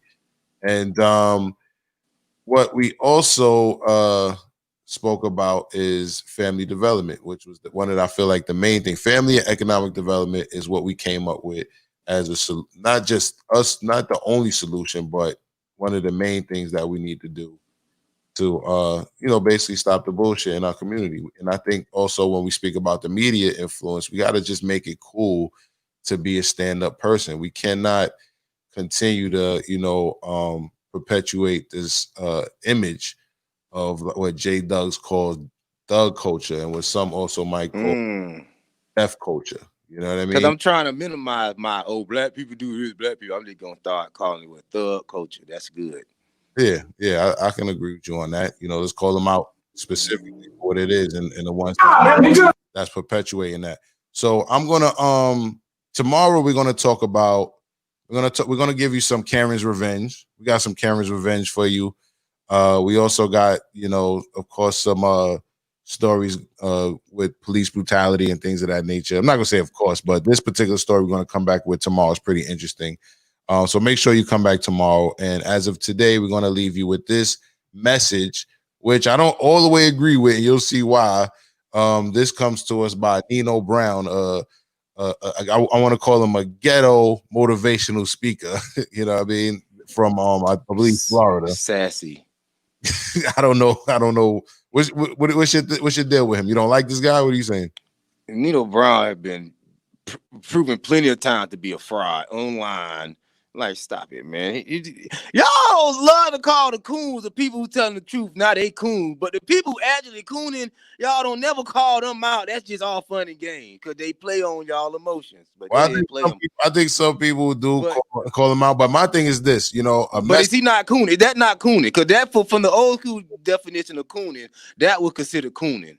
Not telling the truth about what's going on in the Black community. I don't know how that switched like that. The videos. All right, so Redemption says, who is this guy? Nino Brown is a guy who was a rapper who found a niche in creating motivational videos online. He goes live a lot. He uses subjects and topics. He uses crazy looking glasses. Yeah, but all extra shit. Yeah, a crown. Yeah, but he uses the most. He uses topics that are relevant, I want to say, a lot of times, and he flips it to get you to, like most people who bring you some form of truth, they're gonna actually use it to turn around and say, buy my product or something like that. So I'm not knocking the hustle on that. But in this particular video, he's talking about gun violence. And the only thing I don't like about it is by the end of the video, he claims that he will handle it for the young man, which I think is ridiculous. But at the same time, the title of this video is "You Become a Dumb Nigga When You Lose Your Freedom and Your Family Trying to Prove to Another Dumb Nigga That You a Real Nigga." Yeah, I saw this one. Yeah, so we're going to get into this video and we're going to close it out. Thank you for watching the Morning Rant. Let's get it. Ooh, these bitch ass niggas finna die, my nigga. These niggas finna die, my nigga. Bro, these bitch ass niggas just ran over my shit, bro. Man, what they did? Nigga, how you running? All my motherfucking money, man. Man, let that shit ride, bro. I can't let this shit ride, man. What you mean? I'm finna call the Uber, I'm finna go over there, man. Don't let this nigga take you off the streets, man. You got 2 kids at home, bro. Oh, you know, I ain't trying to hear that shit. Man, go lock yourself up in the bathroom. Man, why the fuck would I lock myself up, my nigga? Bro, if you can't do 24 hours in the bathroom with no food, no social media, no hoe, no pussy, how you gonna do 24 years in the penitentiary? Boy, listen, stop letting nigga trick you off the street, my nigga. You got 2 kids. You just told me they were trying to sign your ass to a record deal. Why you finna get this shit up for a little nigga? Man, fuck that nigga, man. They keep testing me out here, man. Listen, man, they gon' try you. They ain't them at the damn devil. The devil trying to trick you, bro. Using him and then using you. If you kill him, we lose you and him. Oh. Man, you got to think bigger than that. It's bigger than you, bro. The devil do not watch TV and he don't sleep. He use people. He the enemy. He using you to kill your enemy. That's why he using money, because he know how you feel about that money. You can make more money, but you can't make more time. What about your kids, bro? They gonna be out here with mama, no daddy, your mama just died. You guys gonna do that? What you doing? Trying to be smooth, man. Listen, bro. Things bigger than that. Man, we got a whole life ahead of us, man. We got so much, man, I can't lose you, bro. I'm gonna put the code in. I'll do the time for you, bro. Leave that shit alone. Man, you ain't number 20-something years old. Man, you gotta leave that shit alone, man. Give me the gun, bro. Give me the gun, bro. Give me the gun, bro. Listen, bro, I got this shit, bro. I'm gonna put the code in with these niggas, man. Man, you sure you got this shit? And I got this shit, my nigga. Listen, bro, that shit gonna be handled 4 days in the morning, bro. I got this shit, man. All right, man. We the motherfuckers, bitch.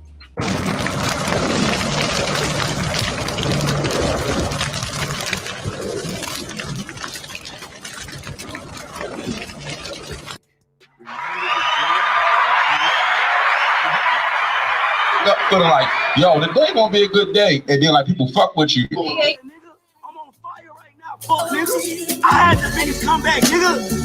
Niggas thought it was over with for me, nigga. Y'all tried to count me out, nigga. I ain't forgot about that shit. Y'all niggas think I forgot, nigga. I ain't forgot about none of that shit. So I'm back with a chip on my fucking shoulder, nigga. Wrote this with my eyes closed, or rose in Moscato. Intuition, inner visions flow from out the cosmos. Niggas ask me how I made it, I be damned if I know. Nigga, I'm on fire right now, niggas thought it was over with for me, nigga. Y'all tried to count me out, nigga. I ain't forgot about that shit. Y'all niggas think I forgot, nigga. I ain't forgot about none of that shit. So I'm back with a chip on my fucking shoulder, nigga. Wrote this with my eyes closed, or rose in Moscato. Intuition, inner visions flow from out the cosmos. Niggas ask me how I made it, I be damned if I know. I just went with my soul, and the rest just follow. She's a good girl, fuck that bitch, I'd rather deal with hoes. Say no to CashApp, I ain't drinking, bitch, you must be psycho. But I'm prone to lie though, just don't tell all my bros. Ice roll gelato in the Bronto, so I got the sky clothes. Damn, it's raining, grab my cane and pass my Prada poncho. The boots was leather with the tassels, those the Randy Machos. Goggles, Ferragamo, condos big as Costco. I popped the rhino, then she swallowed like it's Mr. Sacco. Mirror, mirror, who's the illest? Please don't tell me I know. Mirror, mirror, who's the realest? Wait, don't tell me I know. Mirror, mirror, who's the rarest? Please don't tell me I know. Modern life like Rocco, but I still pray to Shango. Mirror, mirror, who's the illest? Please don't tell me I know. Mirror, mirror, who's the realest? Wait, don't tell me I know. Mirror, mirror, who's the rarest? Please don't tell me I know. I devour my goals, and that's word to Gaucho. Rebel, outlaw, reckless, vato, ghetto, desperado. Aim the Draco, eating tacos, take your breath like Tyclos. Adjacent to Van Gogh, I'm chasing my shadow.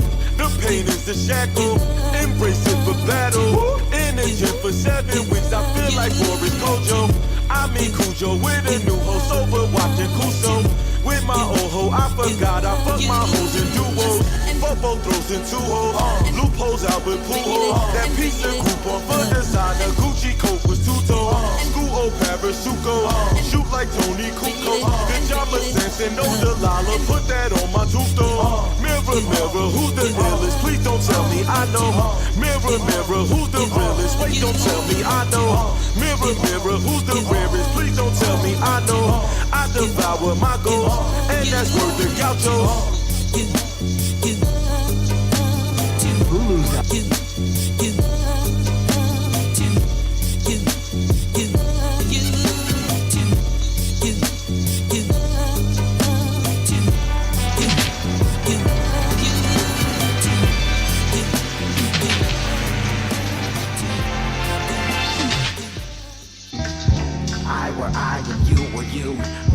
Were the sky, the sun, the moon, move soul to soul eternally. This meant to be, man, boy. So what we gonna do? What we gonna do? What we gonna do? What we gonna do? What we gonna do? What we gonna do? Man, boy. So what we gonna do? What we gonna do? What we gonna do? What we gonna do? What we gonna do? What we gonna do? Man, boy.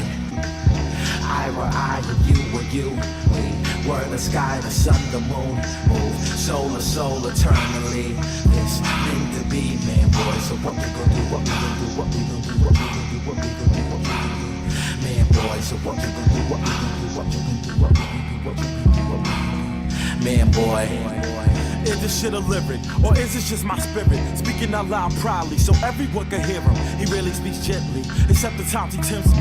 Makes me do bad things, it drains me till I'm empty. You probably don't believe me, wish I could take a pic of this drunk scuzzy motherfucker jacking off his dick, screaming in my ear, yelling, you ain't shit. You never gonna make a nigga, you should just quit.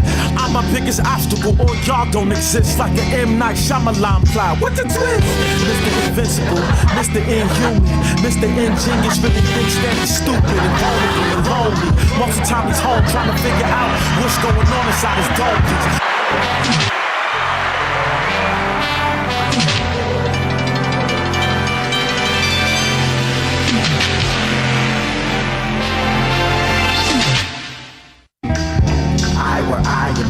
You, we were the sky, the sun, the moon, move soul to soul eternally. This meant to be, man, boy. So what we gonna do? What we gonna do? What we gonna do? What we gonna do? What we gonna do? What we gonna do? Man, boy. So what we gonna do? What we gonna do? What we gonna do? What we gonna do? What we gonna do? What we gonna do? Man, boy. I were I and you were you. We were the sky, the sun, the moon, move soul to soul eternally. This meant to be, man, boy. So what we gonna do? What we gonna do? What we gonna do? What we gonna do? What we gonna do? What we gonna do? Man, boy. So what you gonna do? What we gonna do? What you gonna do? What we gonna do? What we gonna do? What we gonna do? Man, boy. Is this shit a lyric, or is it just my spirit? Speaking out loud proudly, so everyone can hear him. He really speaks gently, except the times he tempts me. Makes me do bad things, it drains me till I'm empty. You probably don't believe me, wish I could take a pic of this drunk scuzzy motherfucker jacking off his dick, screaming in my ear, yelling, you ain't shit. You never gonna make a nigga, you should just quit. I'm my biggest obstacle, or y'all don't exist. Like an M. Night Shyamalan fly, what the twist? Mr. Invincible, Mr. Inhuman, Mr. Ingenious really thinks that he's stupid and vulnerable and lonely. Most of the time he's home trying to figure out what's going on inside his dome piece. Spiritually dying, the pariah live inside him. Nobody ever calls him, even you don't like him. Semi-suicidal, emotions like a tidal wave. Bipolar, first he fit the noose, then it all behave. Infinite last days, an eternal pathway. It leads him where he started, so he only goes halfway. He can't go forward and he can't go backward. He's trapped most days, I wonder why I started rapping. Oops, I meant he. It's definitely not me that I'm talking about on this brand new CD. Confessions of a shattered dreamer, sexaholic, scheming, deviant, a true believer, and always so what you're reaping. We could reap the benefits and we could reap a Benedict Arnold in our thoughts that leave us lost and trembling. Eye against eye, third eye versus the mind for the title belt. In a ladder match, watch me climb.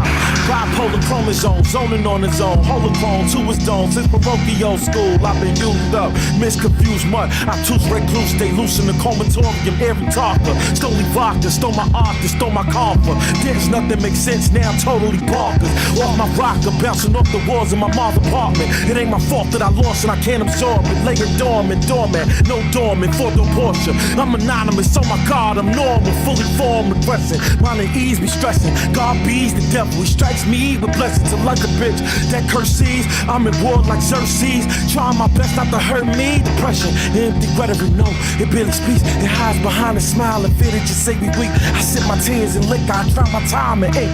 Caging reality, the only thing that free is the dream. Fuck the dream royally, cause it bought me, turned my cousin on me. But if he turned on me, that means he was never for me. Disloyalty, niggas shape shifting like more for me. How can I trust the same motherfuckers walked in the door of me? Spoiled and poisoned him, he's entitled, that's how it always be. What makes it worse is that we family. So with Thanksgiving, I'm paranoid, he pissing in the pot of greens. He bring my platey pipe, spit inside my mac and cheese. We throwing Loki, Megatron, and Starscream. Never was jealous of you, did you wanna be me? You let your pride get in way of our dream. This is not who we supposed to be. Trap switch sides on me, let niggas ride on me. Gave him a second chance, he let him re-ride on me. How you a grown man playing three sides on me? How white you wear the pants and you with knee highs on me? I hope you play the song for your daughter so that she know she really should call her daddy your mommy cause you a hoe. All them disappearing acts and a couple thousand you stole. So it's me, you more spit out when you're these streets did more. But she was lying, nigga, that ain't a dick, nigga. You a broad, so there had to be a click, nigga. You make me sick, nigga, suck my dick, nigga. And when I see you, I'ma punch you in your shit, nigga. See, the thing about dreams is I'ma die for they shit. The thing about me is I kill for my shit. The pain separates the warriors from the men. Are you gon' brawl till you fall or cry like a bitch? These scars represent everywhere that I've been. Double XL post broke with the ball slept on the 6. So everything I left will never see me again. You only get half a ball, suck my dick. Man.